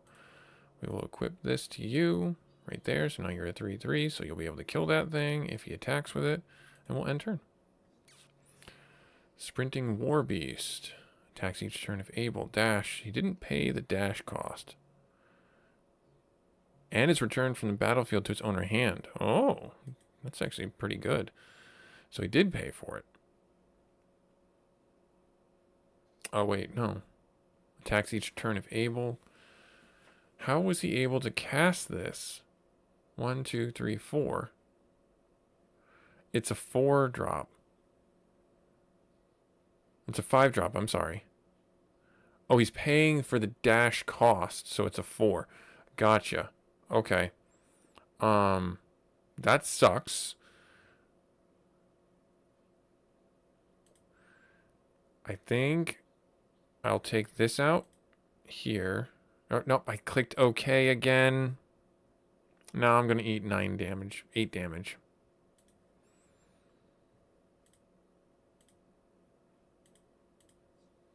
Well, I mean, he took 5 for that, so I guess it kind of works out. That was a dumb move on my part. All right, 1, 2, 3. We have the ability to do this. Let's do it. There. Equip you. There.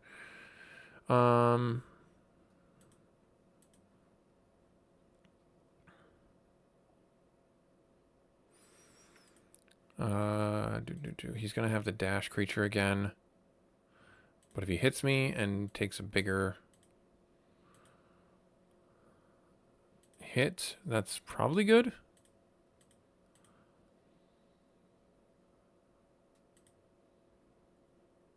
Each player loses a third of their life rounded up. Okay. Well, I mean, I've got protection from black. He can't block this, so I win next round. He just killed himself. Okay. Flaming Tyrannosaurus from Doctor Who. Paradox. Whenever you cast a spell from anywhere other than your hand, Flaming Tyrannosaurus deals 3 damage to any target. And then I put a +1/+1 counter. That's actually a pretty good card. That's pretty neat. This is a very expensive dual land. Frenzied Saddle Brute. Haste. All creatures can attack your opponent and its planeswalker. Your opponent's control as though they had haste. Alright, well, that's a little bit wordy. From Lord of the Rings, whenever you put a creature, or whenever another creature you control dies, put a +1/+1 counter on Ugluk. If that creature was a goblin or orc, put 2. Okay, that's really good for a goblin deck. Chain of Plasma deals 3 damage to target player or creature. Then that player or creature controller may discard a card from his or her hand. If they do... Oh, so I can attack them for 3. Then they can chain it back to me. Okay, interesting. It's not a bad idea. Zorgo Bellstriker. Can't be blocked with that. Dash. Has haste and bounces to the hand. Rampaging War Mammoth. Cycling. When you cycle, destroy target artifacts. Wow. That's like a built-in Shatterstorm. Alright, fair enough. Earn achievement, Arcane Master. Win a game without casting more than 2 spells. Well, you know, sometimes that's just how it is. Alright, what do we got up here? Another orc. What do you have to say for yourself? Orc Hunter. There's our 3 land. I will keep it. We'll drop the tap land first. Okay, we'll drop our blue. And then if he chooses to drop something that's got haste, we have our Thought Thief to answer. Book. Amass orcs. Amass orcs. And then... Okay. That sucks. It's going to amass 1. I don't want to drop the tap land. Let's instead put our Aven Thought Thief out? Question mark? Right there. We'll end turn. It's going to amass 2, so that turns into a 3/3. Destroy target creature. What? That sucks. Converted mana cost of 2 or less. And he kicked it, so...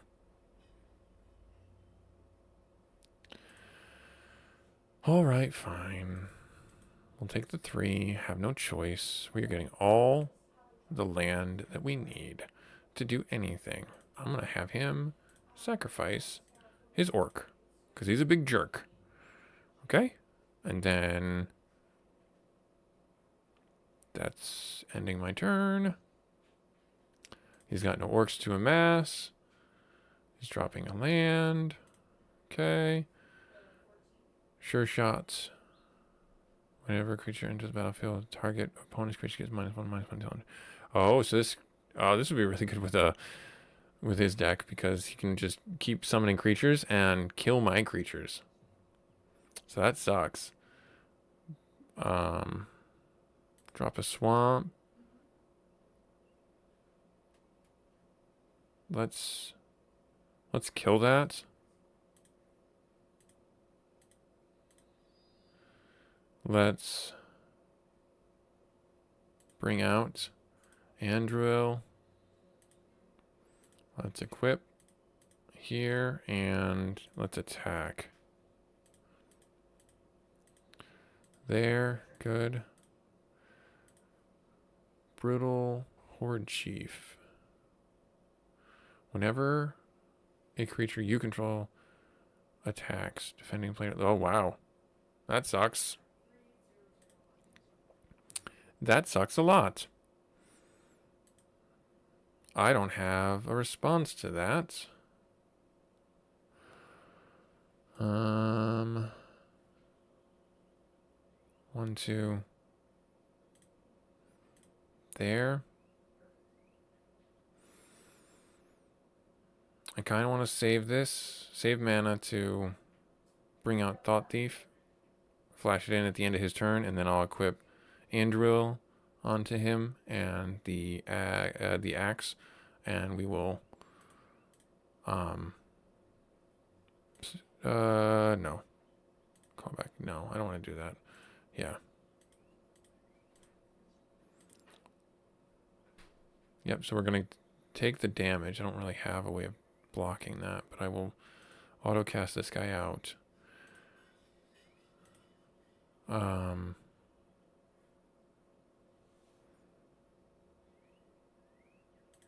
Let's chump block.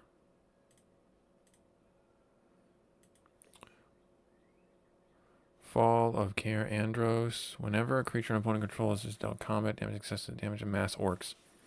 That makes sense. Okay. Alright, my turn. Drop a card. Equip here. Equip here.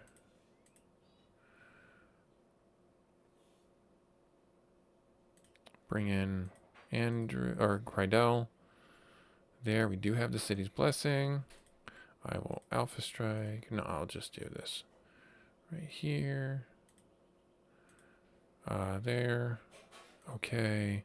Cancel. No, we're not making him unblockable. He's going to mill cards. We're going to get cards or tokens.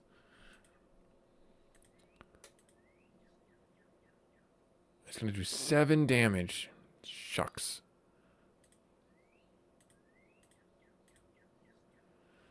All right. On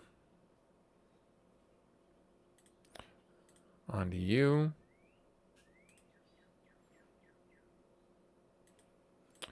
On to you.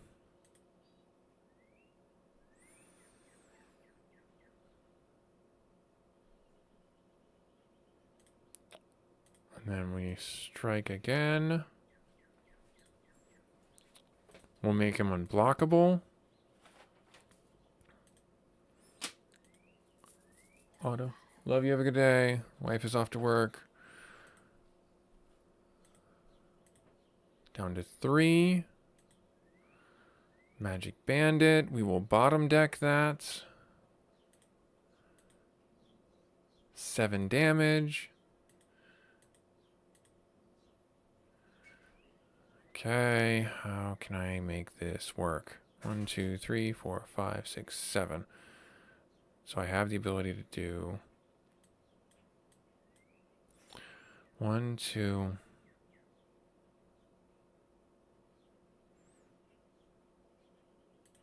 Have him sacrifice? Hang on. That takes 2. 1, 2. That takes it up to 7. That's everything, so I can't equip. I need to keep the pressure on, I think. If I do this. I do this.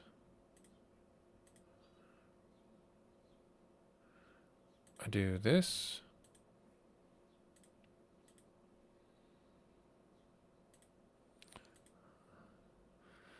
And then I do this. He has to block it.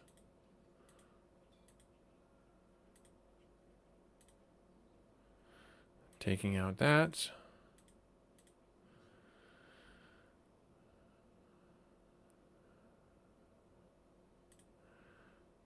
Bring this out. Bring this out. I have 2 mana left. Equip this. Oh no, it takes 3. Equip it to there. End turn. Doing 7 damage.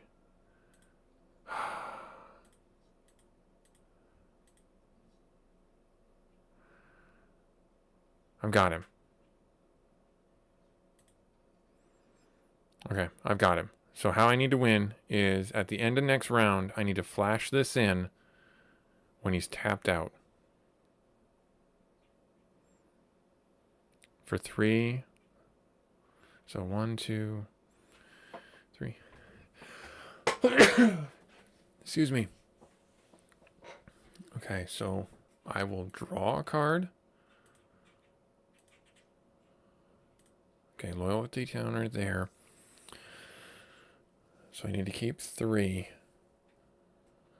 Black and white. This is just red, so it doesn't stop it. He's got an amass of 5. Okay.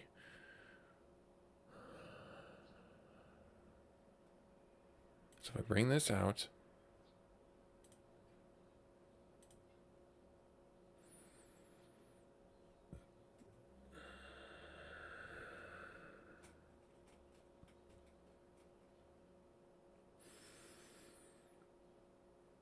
Yep, so I flash this in, equip this, attack.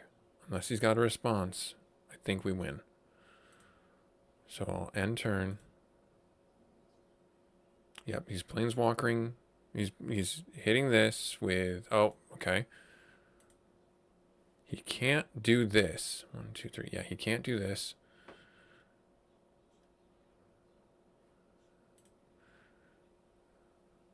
So hang on, do I have 5? I do not, I only have 4.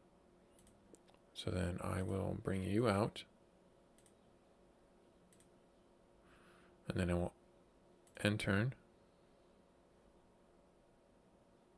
Each player sacrifices a creature. I brought this in too soon.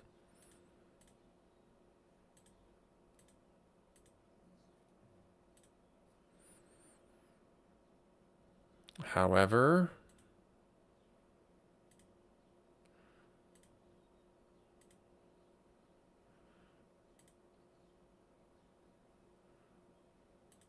nope, nope, nope. That's not the one I want.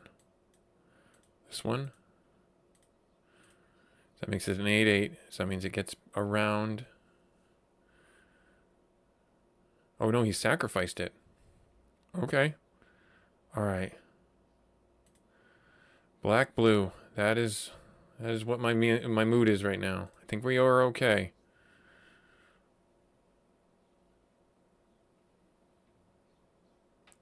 Let's attack. See what happens. We got him. We got him. Oh man, that was rough. That was rough. Alright, Click Slither looks terrifying. It can also go in a goblin deck because then it gets pumped up ridiculously.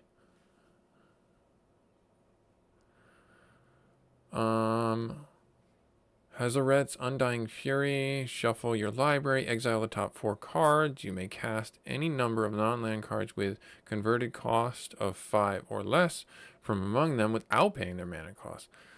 Lands you control don't untap. That's a pretty interesting card. That'd be pretty good in a in our Is It deck if it works. Orcish Bowmasters.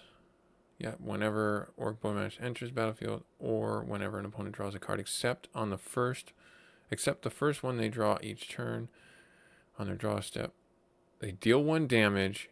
So if they draw more than 1 card, this card does 1 damage to them, and I get more orcs. It's pretty good, actually. Alchemist Gift. Target creature gets +1/+1 death touch until end of turn. Okay. Foray of Orcs. Amass Orcs. When you do, Foray of Orcs deals X damage to target creatures, where X is the number of the amassed power. Oh, okay. I'm going to get rid of that. I'm not really... I don't really have a lot of amass cards that I'm like looking to use. Flames of the Raveboar. Tired. Deals 4 damage. This wouldn't work with this? No, it wouldn't work with this. This is too expensive. Mordu Outrider. Discard a card. But this is a 5/5 for 3. So that's actually pretty strong. Because all you have to do is discard a card. That's a 5/5 for 3. That's ridiculous.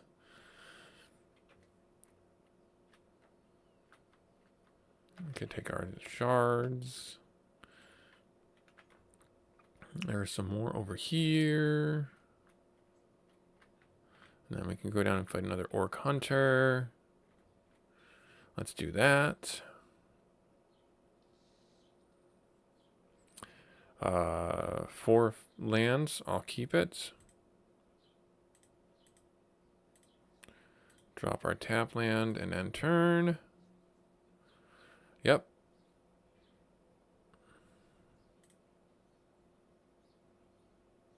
Whenever enters, and whenever an opponent. So I just take the 1, and it amasses orcs. I don't have any creatures. I just realized. We're going to drop our tap land. We're going to take 2 damage here. Orcish Artillery.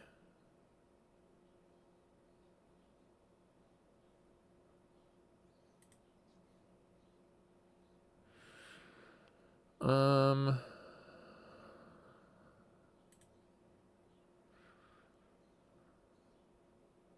feel like there are better options for a lot of the cards.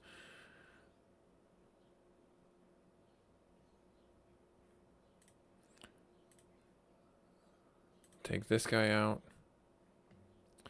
We'll end turn. It's going to hit me for 2. Okay. Alright, first creature. Right there. We'll equip it up. So it's a little more threatening. We'll end turn. He's going to take 3 damage to himself. Okay. That's fine. And then he's going to hit me for 1. I'll take it.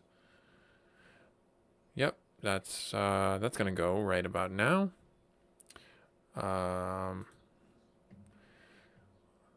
Here. Take him out. And we'll just summon the sword. Just to have the sword out. Take the other two. Another swamp. We're getting so much land that I don't need. Bring out this. Yep, we already got the city's blessing. That's great. That's not going to help me. Another 2 damage. There we are. That's not going to help me, though, because... oh, no, it'll be fine. It'll be fine. We'll drop this down right here. I'll actually drop our land. I almost forgot. And then we do sword here. There, that turns it into a 4. 4. And do I have enough to equip that? I do actually have enough to equip the cities. Or Andrew. Yeah. Nice. That just got ridiculously strong. Okay. Okay. And then we will attack. Actually, no, we'll end turn because I don't want them to attack me right now. I want to see what else we get. Oh, well, we didn't get anything else. All right, fine. So I guess I will attack. Let's Alpha Strike. So that's a 6/6. He's choosing not to block. It's very odd. I guess I'll equip this on there just to have the mana spent. And then we'll end turn.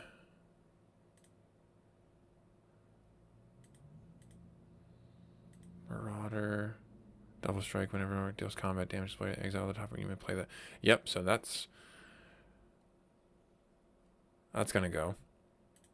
Right now. I'll take the 2 damage from her to get that dead. Bring out you. And then I could potentially swap to that survey. To Fury.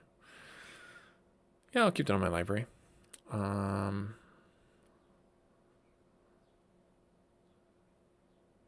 Okay, okay. Alpha Strike. It's murdering.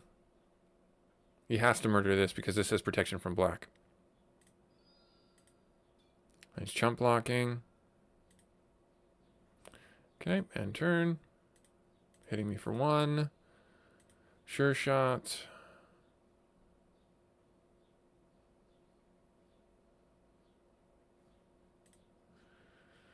Okay. To Fury.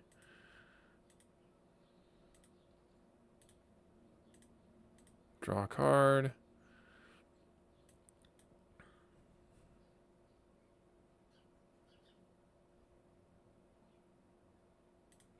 Okay.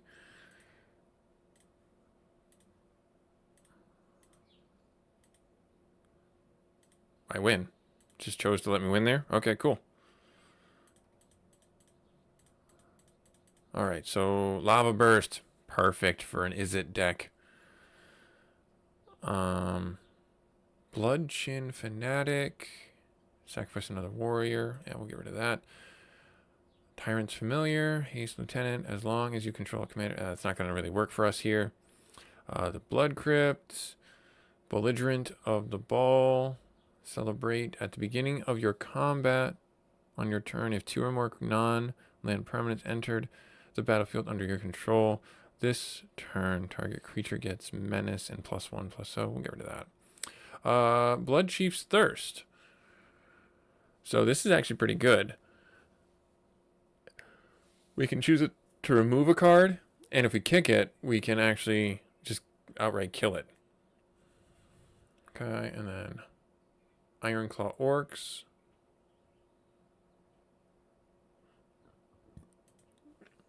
I'll hold on to the Bloodthirst, because that's a pretty good card for our deck. Excuse me, our current deck. Let's go down here. Let's get these crystals. What spells you got for me? Oh, this is a good one. This is a big one. All right, Etched Oracle, Sunburst. This creature enters with +1 for the mana spent to it. So it's only going to get 2/2. Target player draws 3 cards. Okay. Restless Apparition. Gains -3. -3. Persists. If the creature dies and it had no +1/+1. Return. Oh, gets +3/+3. I'm sorry, not -3, -3. Wow. Persists. Oh, that's not bad. Sting Scourger. Echo. Sting Scourger enters. Return target creature component controls to his land. So.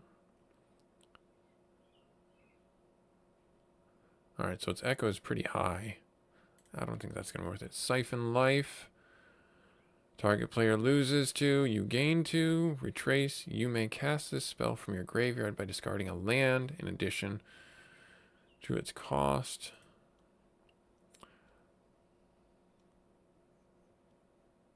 Dream Spoiler Witches. That looks like a terrible thing to wake up to. Flying. Whenever you cast a spell during an opponent's turn, you may target creature gets... Oh. Okay. During an opponent's turn, we don't really do that, so I have to give it a dampen thoughts. Target player puts the top 4 cards of his or her library into their graveyard. Splice into Arcane. As you cast an arcane spell, you may reveal this card from your hand and pay its splice cost. If you do, add this effect. Oh, okay. All right. I mean, this is still pretty powerful in and of itself. Dimir Guildmage. Finally see one of these guys. Target card plays a... Target player draws a card. Activate this. Target player discards a card. Okay. I do not know what Wayfarer's Bauble does. Leyline of Sanctity. In your opening hand, you may put on the battlefield enchantment. You have hexproof. Okay. Bitter Blossom, Kindred Enchantment Fairy. At the beginning of your upkeep, you lose 1 life, create a black fairy token. A rogue fairy token. That's actually kind of good. Because we operate with rogues. Okay. Crush Underfoot. Choose a giant creature you control. Deals damage. Absorb this. Basic land cycling. Get rid of that. Peer through the depths. Look at the top 5 of your library. You may reveal an instant of sorcery among them. Put them in your hand. Put the rest on the bottom of your library in any order. That's pretty good. And we already flagged that one to be sold. Pestermite. Flash. Flying. Pestermite. You may tap or untap target permanent. Okay. Interesting. Erratic Mutation. Choose target creature, reveal cards from the top of your library until you reveal a non-land. That creature gets +X until -X until end of turn, where X is equal to the converted mana cost. Put all cards revealed this way on the bottom of your library. That's a very risk-reward oriented card. Okay. I like some of these cards. What is Wayfarer's Bauble? Let's take a look at what that is.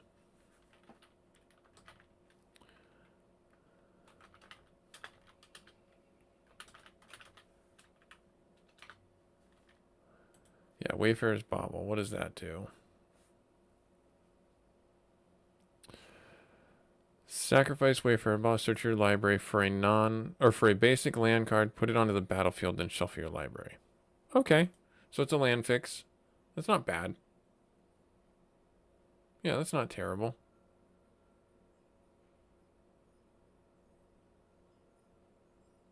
All right. I don't really see us using this. I don't really see me using this. This might be good for our Is It deck. This. We'll get rid of that one. All right, cool. Awesome. All right. Was there anything over here? I thought there was a guy over here. There was. What else is there? Is there anything on the wall here? Nope. All right, cool. Have at you, Orc Hunter. Have at you. All right. 1, 2, 3. We got our land. Drop our tap land first. End turn. Classic swamp. We will drop our swamp. And do we cast our guy? Or do we do Soaring Thought Thief? Let's end turn. We can hold and do Soaring Thought Thief if we need to. Yep, so we're going to do that. Because he could always murder. Okay, there. So we have our land down. Let's do...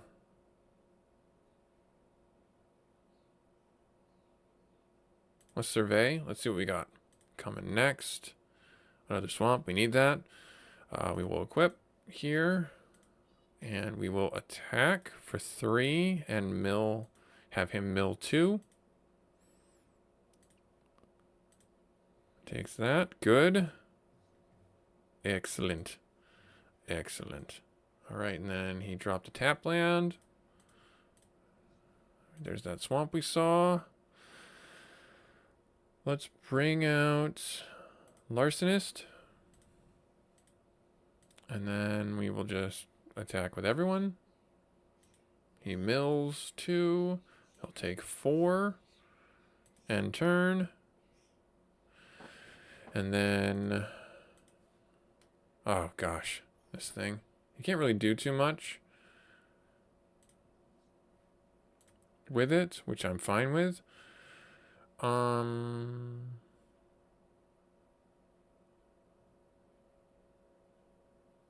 Bring this out. Draw a card.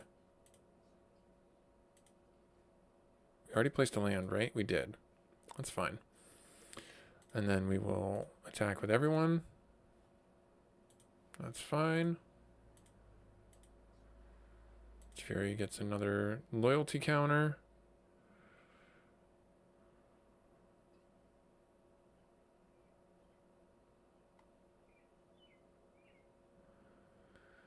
All right.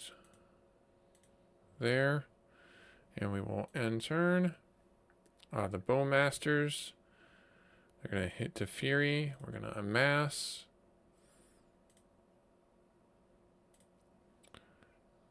All right. Got that. Draw this. I can do both of these. We'll have him bounce the orcs to his hand. He's going to hit that, but the Fury's going to get a card. Why did that? Oh, because it's the second card. That's why. That's why. That's why. So that's going to hold Fury. All right, so we'll do this. There. And then we'll hold off on doing anything else. We will strike with these two.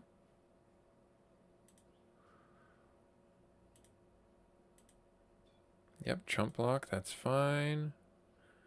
And death touch. No,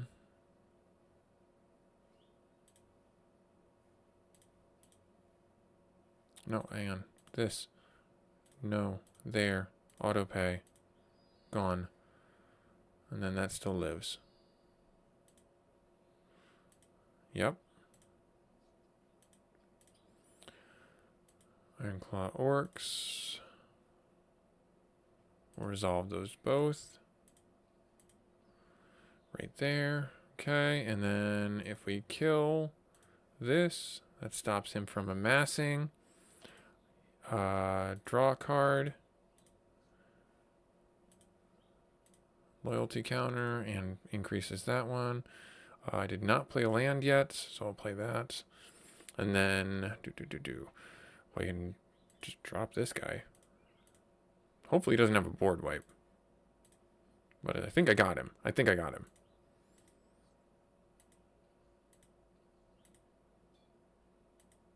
Yep, okay.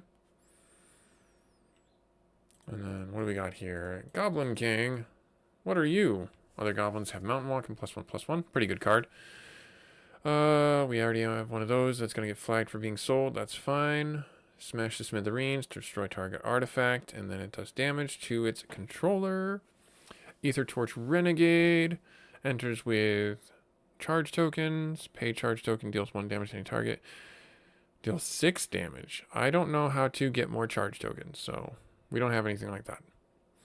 And we are flagging those to be sold. Cool. Awesome. Off we go. Off we go. We're making our way through. We're having fun. So some dad advice that I can give you guys out there, because Busy Gamer Dad channel, I like talking about this stuff, but not like belaboring it. We talked about it a little bit earlier, so if you're just, keeping up with it, I have a hiking trip planned for me and my friends. And this goes back to what I was talking about before earlier in our live stream, where you guys out there need to schedule and plan. And you're at the age now where even if you're not good at it, having basic skills and practice doing it is going to help you tremendously. If you don't take the time to plan and hang out with your friends, no one's going to do it for you. You need to be looking at it from that aspect, that you play games with your friends because your parents as a kid scheduled the play date, and then you in high school, college, maybe scheduled the time to go out with your friends. You need to keep doing that as an adult. You need, and I stress this, you need to just practice and practice and practice and work on that. Because if you don't, you're going to miss out on hanging out with your friends a lot. You're going to, and not just miss out, but you're going to miss hanging out with your friends a lot. You're going to feel stifled. You're going to feel trapped. And if you don't have any friends to hang out with, hang out here. Hang out with streamers. Honestly, I'm not kidding. That is a feeling of connection. That's why this market, this video game section, or the coffee talk or whatever, just chatting, that's why it works so well. It's because people are lonely. They aren't connecting with each other. We have this whole next generation of kids, the iPad generation of kids that's coming up, where they associate device connection with real world connection. And that's their therapy for being a part of the universe we're in. And that's a little troubling. Don't get me wrong. That's troubling on a lot of different levels. I understand. But in the same breath, that's just the way the world has kind of shaped and moved. So in that vein, working with the systems that we have in play, go to your local card shop, join a commander league, go join a bowling league, go to a YMCA, get involved in a lifting club, join a walking club. There are plenty of, even in urban areas, there are people that, join a craft fair and help set up and tear down. Volunteer work is huge for human connection and huge for human interaction. And that's my encouragement for you guys. Is yes, I love staying online with you guys. I love chatting with you guys. I love the fact that you view the videos and everything like that. And I'm sure there's no end to other streamers out there that say the same thing. But I want to make sure that I tell you and you understand that you have an obligation to yourself to allow yourself the opportunity to connect with people in the physical world. If you're not comfortable with the physical world, then connect with them in the virtual world and sit down and play some games with them. Have some fun playing on a tabletop simulator. Go join an MMO. Join a community. Like, what's a really good community out there that I was surprised is Deep Rock Galactic. It's a first-person dwarven mining game, asteroid mining with people. It is such a wholesome community in that game. They love playing with random people, and they enjoy it, and they just want that connection, and that's their connection. Is it always good all the time? No, I'm not going to say that. It is always good all the time, but the general basis for the community is not toxic and enjoys playing the game. So there's a game for you guys to play and enjoy and have fun with. There's many other games out there. There's old school RuneScape, new RuneScape. There's Monsters in Memory, which is a game that I'm alpha testing right now, or I should say beta testing right now. And it's one of those games that's like, wow, that's a really good game. That's a really fun game. It's just one of those things that's out there that you can enjoy. You can play. I think we have lethal here. If I do bounce, I think we're okay. If I do bounce, kill. Yeah. So if I bounce, 1, 2, 3, 4, 5. No, I can't pay the kicker. Bounce. Kill.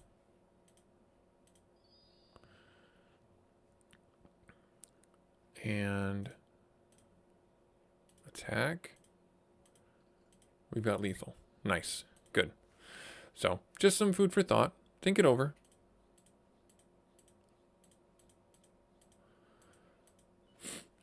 Molten Firebird. What are you? When Molten Firebird is put into play, return it to play under its own control.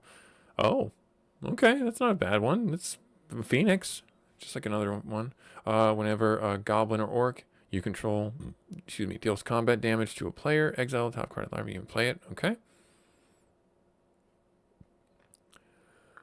Storm Rage Crasher. When you may exert Storm Rage Crasher as it attacks. If you do create a tapped and attacking token, that's a copy of target creature you control. Sacrifice that token.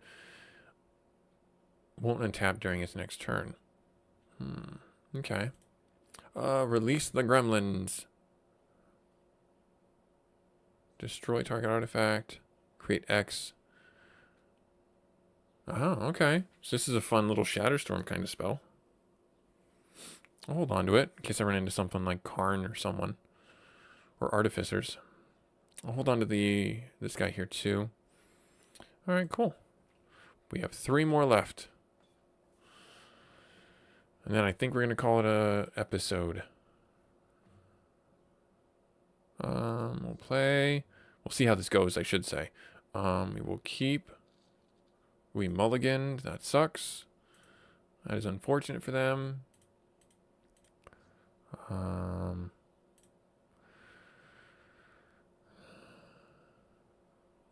Let's do May. Have her drop down and turn. Okay. Drop a swamp. I'll bring out the rogue. Another 2/2 that can't be blocked. And we will Alpha Strike. I love saying that. We'll just attack with what we have. Oh. So she gets a free attack, 2/2. And they amassed some zombies. That's unfortunate. But that works in our favor. Because we will have him. Yeah, we'll do this. We'll have him sacrifice that. And then we will equip right there. And then our Death Cult Rogue will attack for 4. Pitiless Horde. At the beginning of your upkeep, lose 2 life. I just gotta let you kill yourself. You played that for its dash cost. Oh, so you bounced it. Okay, so it's gonna bounce. Okay. And I can't kill it. This can't be blocked. What do I want to do? I could do the Magic Bandit. Yeah, let's do that. Let's get the Magic Bandit out. There. And then attack with him. Yep, loses 2 upkeep, and we have lethal next round.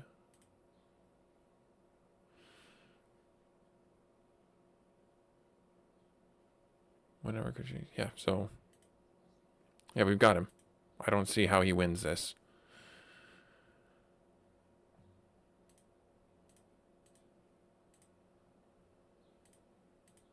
Yep. Nice. Perfect. Good stuff. Dink, dink, dink, dink. What do we got here? Wrathy Dragon. Another. Oh. Baradur. Goblin Fire Leaper. Equal to its power to an opponent. So in a goblin deck, that's pretty good because goblins ramp with each other. There are some out there, +1s, etc. You've seen them. Twin Shot Sniper, Goblin Archer. When Twin Shot Sniper enters the battlefield, do 2 damage to the channel. Interesting. Discard it, and it deals 2 damage. Okay. I think I'll get rid of it. Get rid of that. Murder is a really good removal card. Just flat destroy a creature. No ifs, ands, or buts. Just destroy it. War Beast of Gorgoroth. When War Beast enters, you can amass orcs. We'll get rid of that. Flying. When it enters, sacrifice it unless you sacrifice 2 mountains. We'll get rid of you. And there. Okay. So if you had not seen it yet, I talked about this several times. If you want to create a certain creature deck, you've got to fight those creatures. We're getting a lot of goblin cards and orc cards because we're fighting goblins and orcs. If you want to create minotaurs, you got to stay in the red biome and fight minotaurs, or maybe black biome and see if you can find minotaurs there. If you want to get wizards, you want to go to the blue biome or maybe the red biome. If you want to do vampires, maybe the black or white biome. Things like that. So you have to look at where your, we'll say, specialties are, your preferences are, and then you'll have to go to those biomes and fight around in there and build the deck. So if you're doing, ideally you want to do, in this game, you really do want to do a 2-color deck. 3-color decks are pretty hard to, we'll say, make work if you don't know them intimately. And rainbow decks, not a chance. I don't see them working well in this game unless you've played it long enough to get the specific cards you're looking for your deck. All right, let's see what he's got. A 2/2. Oh, the bell ringer. Okay. I'll drop this. We will kill that. Yeah, let's kill that. Yeah, let's kill that right here. Yep. And then we'll bring out you. Right there. Let's survey. Is it a land? It is not a land. We're going to graveyard that, unfortunately, because we don't have a way to pay for it. Pitiless Horde just does 2 damage to you every turn. I can outlast that. I can absolutely outlast that.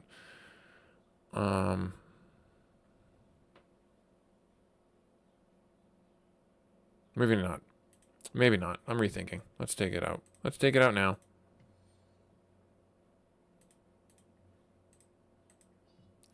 And then Lazev will attack. Another Pitiless Horde. Okay. There's another land for us.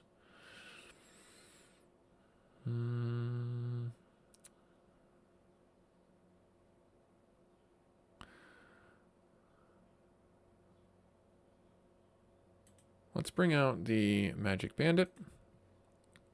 End turn. Yep, he's going to lose 2 life. Break Party Leader is also a Cleric, Warrior, Rogue, Wizard. Oh, okay. Whenever it attacks, defending player loses X life. X is the number of treasure tokens, where X is the number of party creatures in your party. Interesting. Okay, that's an unfortunate mix. Should I bounce it? I mean, once I bring this card out, I think it's kind of game over. Because I can just have this.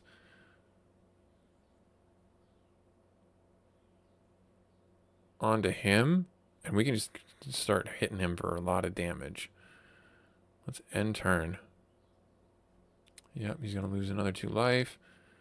He's choosing to murder Lazev. He's going to hit me for 1, creates a treasure token.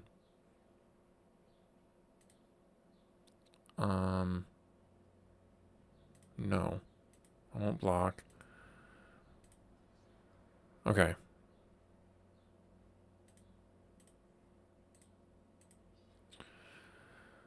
So you may cast a spell.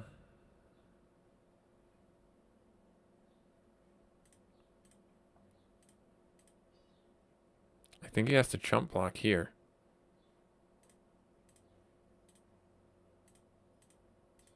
Yep, and then we're going to take 7.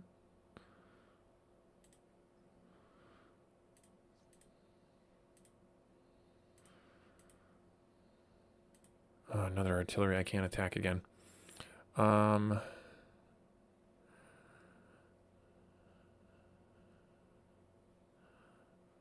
I do this. Oh, why would he do that? Okay.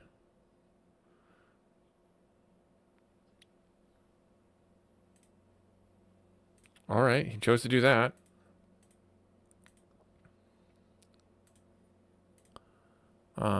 From our graveyard to our hand.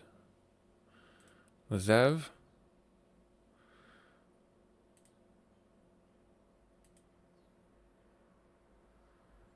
Yes.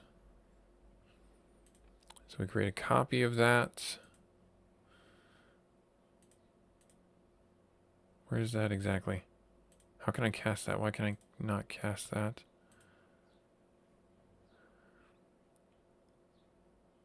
Deals combat damage. Exile the top card as you may cast this as long as it remains exiled. Any type of mana spent. Yeah. Whenever you cast a spell or play a land you don't own, copy it. Oh, it's in my hand. I see it. Let's graveyard that.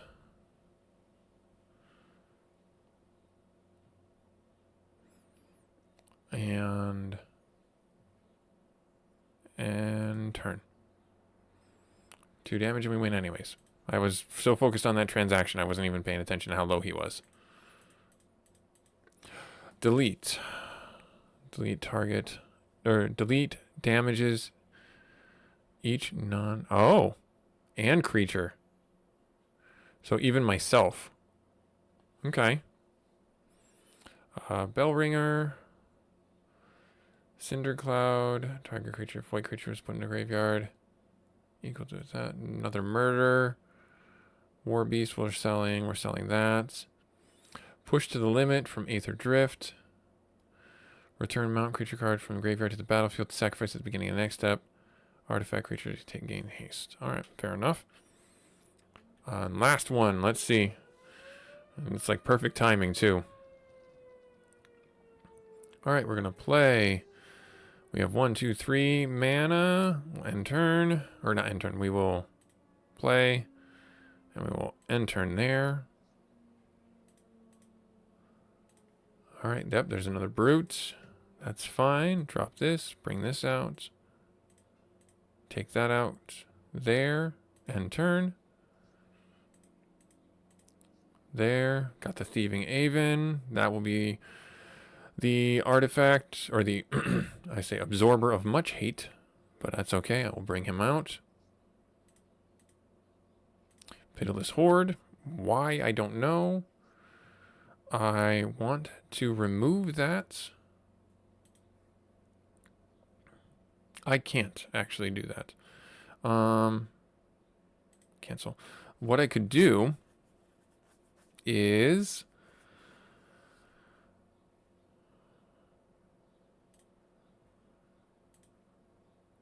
equip you. Attack. What do you got? Onslaught of Onslaught of Gileath. Amass orcs, then goblins, and attack control double strike. I feel like I just want the book. Let's take the book. I can cast that next round. And then I can bounce this back to his hand. Okay. Loses 2 life. He's choosing to attack. I will bounce this.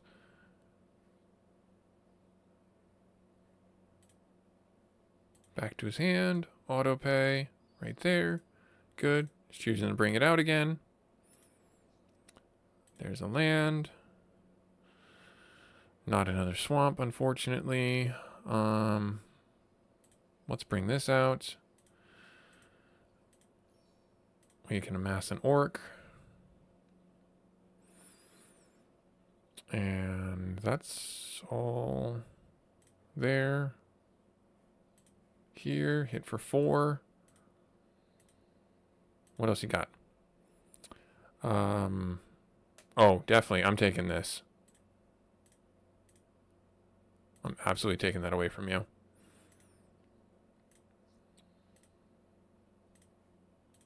Jump block that. Bludgeon. Okay. Amass 2 orcs.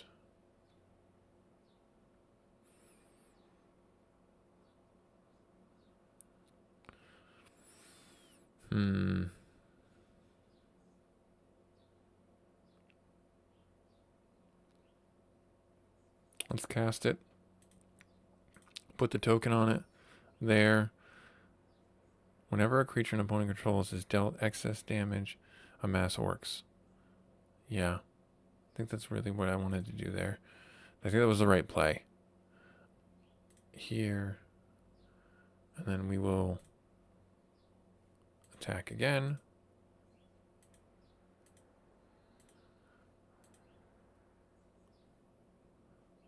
I'll just take the bell ringer.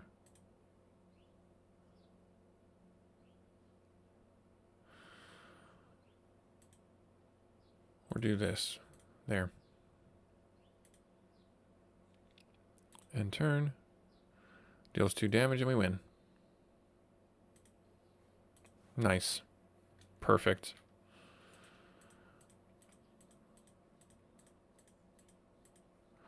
All right. Nahiri's lithoforming. Sacrifice X lands. For each land sacrifice this way, draw a card. You may play X lands this turn. Lands you control enter the battlefield tapped. We'll get rid of that. Scourge of the Throne. Dethrone whoever. Whenever this creature attacks, the player with the most life or is tied with the most life, put a +1/+1 counter on this. Whenever this creature attacks for the first time each turn, if it's attacking a player with the most life or tied to the most life, untap all creatures. After this phase, there's another combat phase. It's pretty interesting. Army Veteran, Orc Warrior. As long as it's equipped, it has Menace. Anguish, Recollection.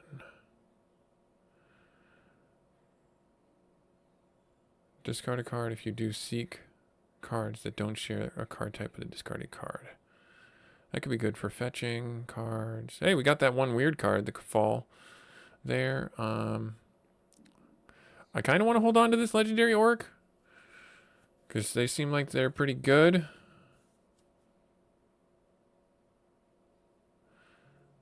Yeah.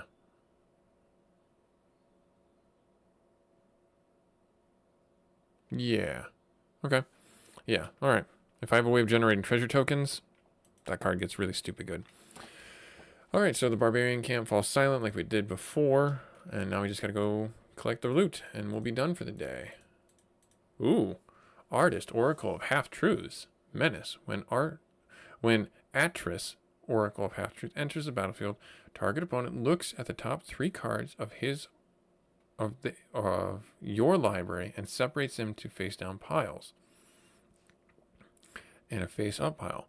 Put 1 pile into your hand and the other into your graveyard. Oh, okay. Interesting.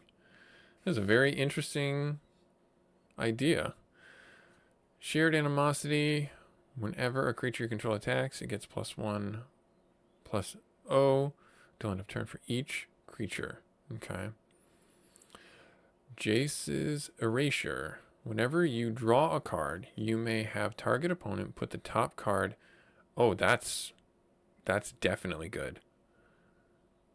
That's definitely great for an Izzet deck. Oh my gosh, that's like stupid good for an Izzet deck. Or for kind of our deck right now because we have Teferi. Wrecked Griff. Wretched Grift, sorry. Emerge. You may cast a spell for its emerge cost. Impending Doom.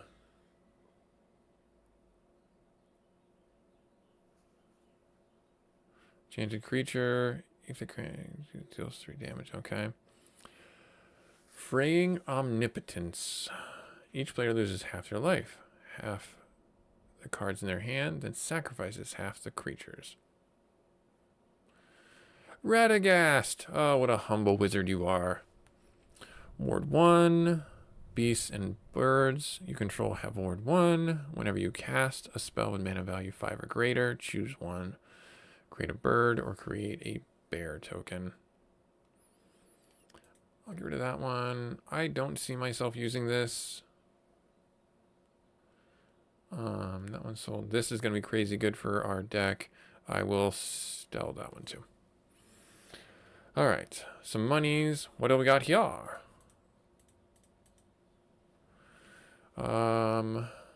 Profiteer, put a bribery counter. Yeah, get rid of that. It's a blue-white. I don't really play blue-white. Endless Horizons. When Endless Horizon comes into play, search your library for any number of plains cards, put them into your... Then remove them from the game and shuffle your library. At the beginning, you're actually you put... You own... Okay. I see.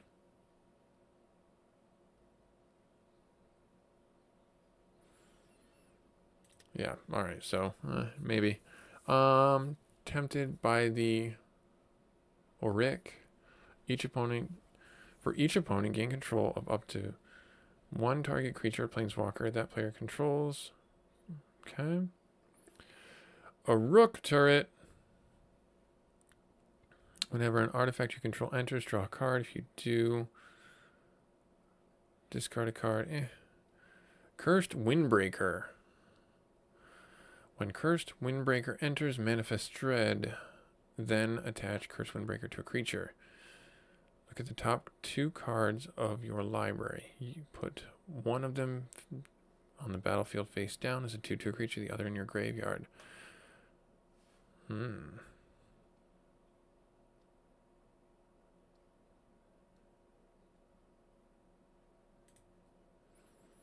Warg Rider. Orcs and Goblins.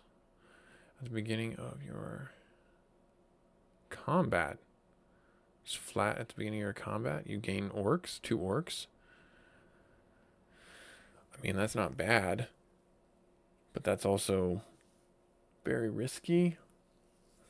Not risky, but very expensive. Okay. Take our monies. And there we are. Cool. Awesome. Was that everything? I think that was everything. We already checked the other side. All right, let's get our way up here.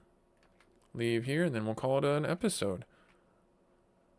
So the things we talked about this episode, if you're new here, definitely hit that subscribe button. I do appreciate you taking time out of your busy schedule. But one of the things that I talked about with everyone during the episode is scheduling. Scheduling sucks. I understand it. You know, you're not good at scheduling. You don't want to have to plan every single thing and every single day. You don't have to plan every single thing and every single day. You just have to work with the limitations and the understanding that it's going to take some practice to make time to play with friends, to do the things that you want to do. Go work out, go shopping for groceries, things like that. All manner of things need to be scheduled as an adult. And that's kind of the big thing on the channel here that I try and drive home over and over again is you have to have practice in it. You have to be able to do it. If you can't do this one thing of scheduling, you really, really need to get practice at it, and it will help you immensely. It will reduce a lot of the stress for you. It will reduce a lot of the problems for you. On horseback, hands you a pouch. What do we get? What do we get? That looks like it's broken. So that's interesting. We have to reload the game to see if that loads in. What is it? 3 and a red. Hound of Urabrask. Oil Dyeing. Oh, okay, so it's a Phyrexian card. Burning Sands. Whenever a creature is put into the graveyard, oh wow, that creature's controller sacrifices a land. That's terrible. Wild Research. Reveal it, put it in your hand. Then discard a card of hand from your hand, and then shuffle your library. Goblin Medics. Whenever they become tapped, it deals 1 damage to targets. That's pretty good. Desperate Raving. Draw 2 cards and flashback. Alright, we'll get rid of that. Well, for an Izzet deck, that might not be too bad. Ganax, Astral Hunter, flying. Be able to create a treasure token, choose a background. Okay. Pyromancy, Assault. Whenever you cast your second spell, deals 2 damage to any target, so that's really good. And Myojin of Roaring Blades. Enters the battlefield with indestructible counter on it. If you cast it from your hand, remove it, and it does 7 damage. Okay. Well, we're still gonna get rid of it. As long as, yeah, we're gonna get rid of you. We'll hold on to the Goblin Medic just for craziness sake. If I end up doing a Goblin deck, get rid of you. Okay. Cool. All right. Fair enough. And so we got +3 reputation in here. So let's take a stop into the shop here and see. That really did help us. Flame Quarry is bustling with frantic activity. The reason? A small army flying a foreign battle flag has been spotted on the horizon. Defending the town is not simple. We will accept it. Alright, we have to defend them. We will do that. But first, let's sell some cards. That's a lot of money. It's a lot of money.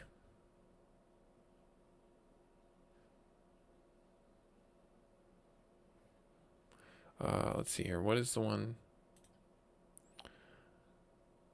Next instance would cost X less, where X is its power. Don't tell me I had this flagged being sold.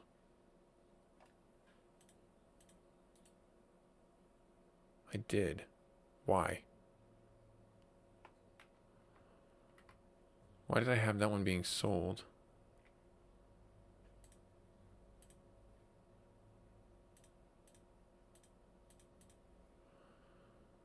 I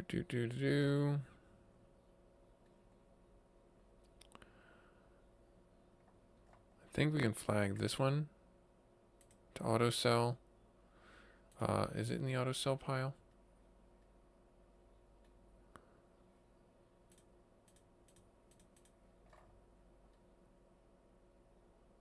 Oh, no, it's not. Okay. Okay. Good, it wasn't. It wasn't. We're okay. Let's sell there.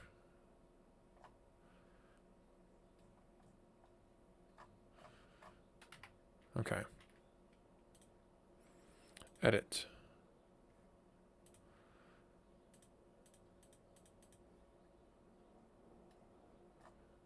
We'll have this guy get flagged to be sold at his next time. Boomerang.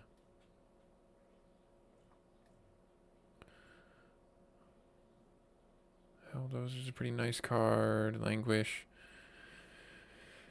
Don't see myself doing anything with vampires.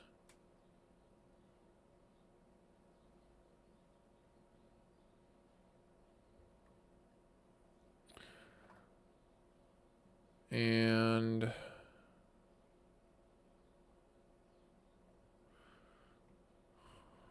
see here. Retract. Okay. Shitlab. Flag this one to be sold. We had this one for a little while in our deck. I'm going to flag that one to be sold. Syncopate. It's nice enough to have.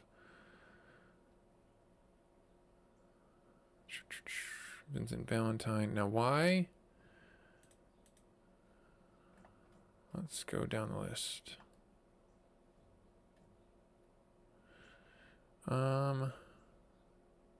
Get rid of you. Get rid of you.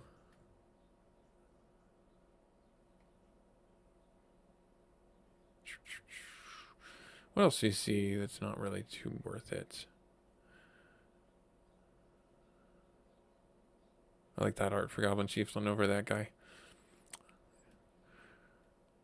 There's Goblin King.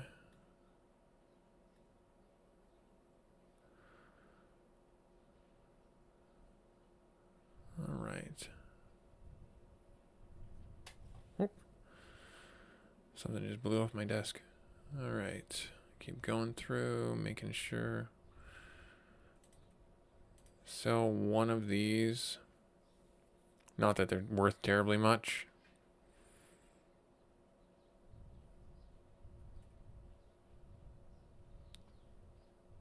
Whenever you cast a non-creature spell, put a counter on this. Remove a token to each opponent. So that'd be good with our deck. I see why I held on to it. Then we have shock, shock.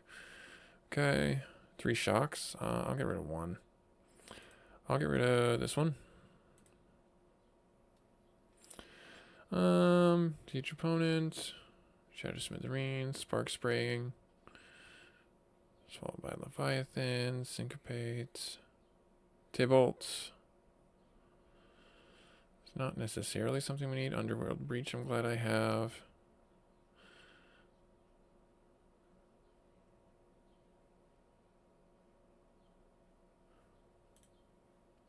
Yep, so there's that. Okay. Yeah, we've got a fair amount of cards that I'm pretty impressed with that we have. Let's go fishing a little bit because we have a ridiculous amount of money. Soul of Flame, dragon spells cost less. So see, now these cost much less. Voice of Duality, Magecraft. Whenever you cast a spell or instant, it gets +1/+1. If you cast a spell or an instant, it triggers an ability and a permanent additional time. Let's get that one for now. Cryptic Pursuit. Rel, Static Caster.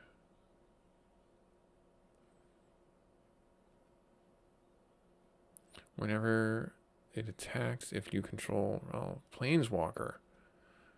Okay. Blistering Barrier. This was such a weird and freaky looking card.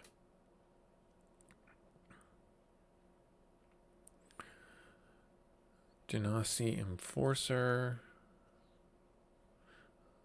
What else you got? Rapid Augmenter. Breach the Blast Maker, or Breaches, the Blast Maker. Menace, when you cast your second spell, you may sacrifice an artifact. If you do, flip a coin. When you flip the coin, copy that spell. All right, if you lose. Oh, okay. So if I have a way of creating like treasure tokens, but that's not,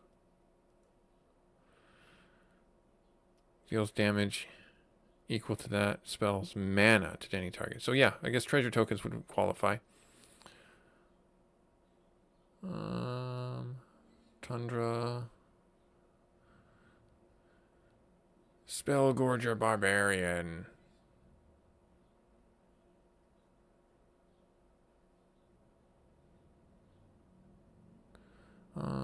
Hollowhead Sliver. Bilbo, Retired Burglar. Enters and or leaves up the ring, tempts you.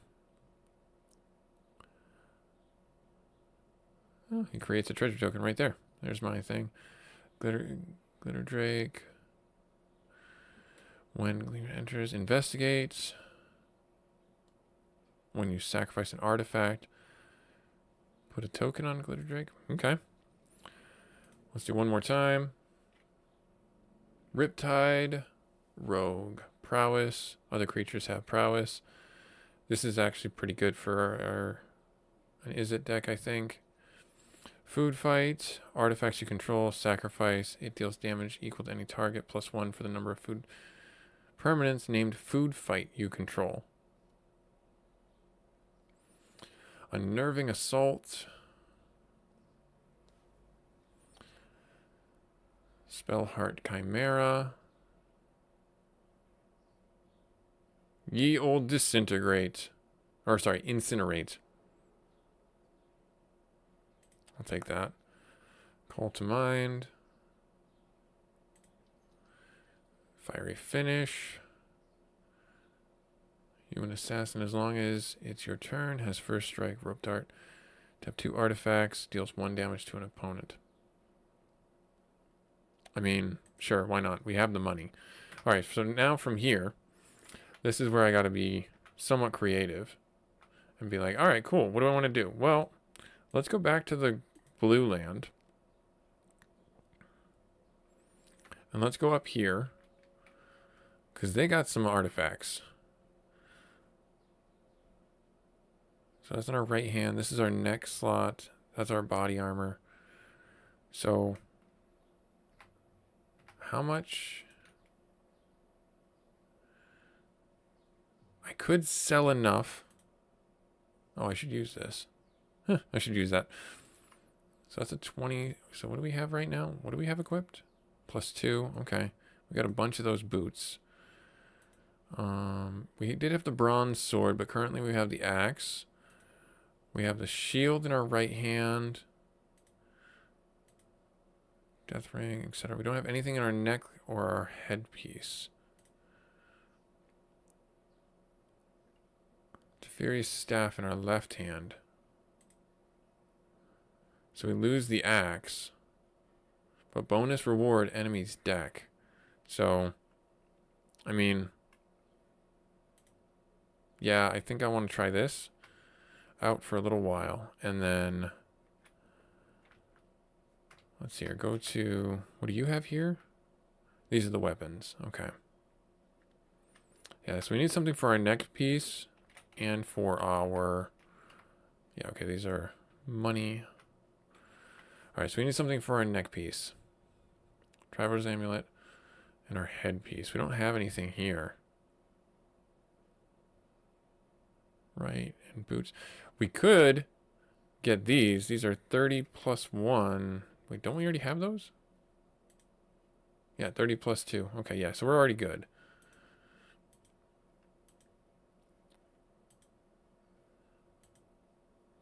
Yeah, nothing.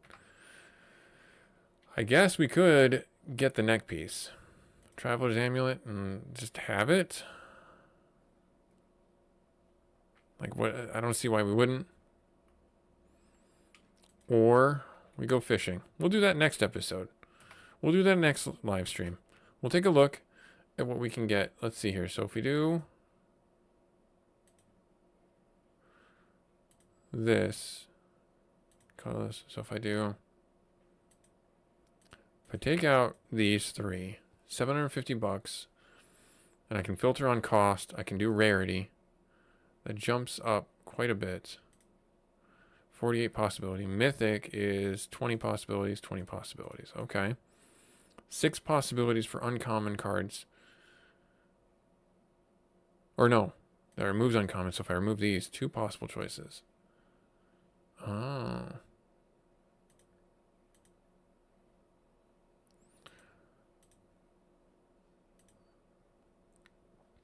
What if we do this?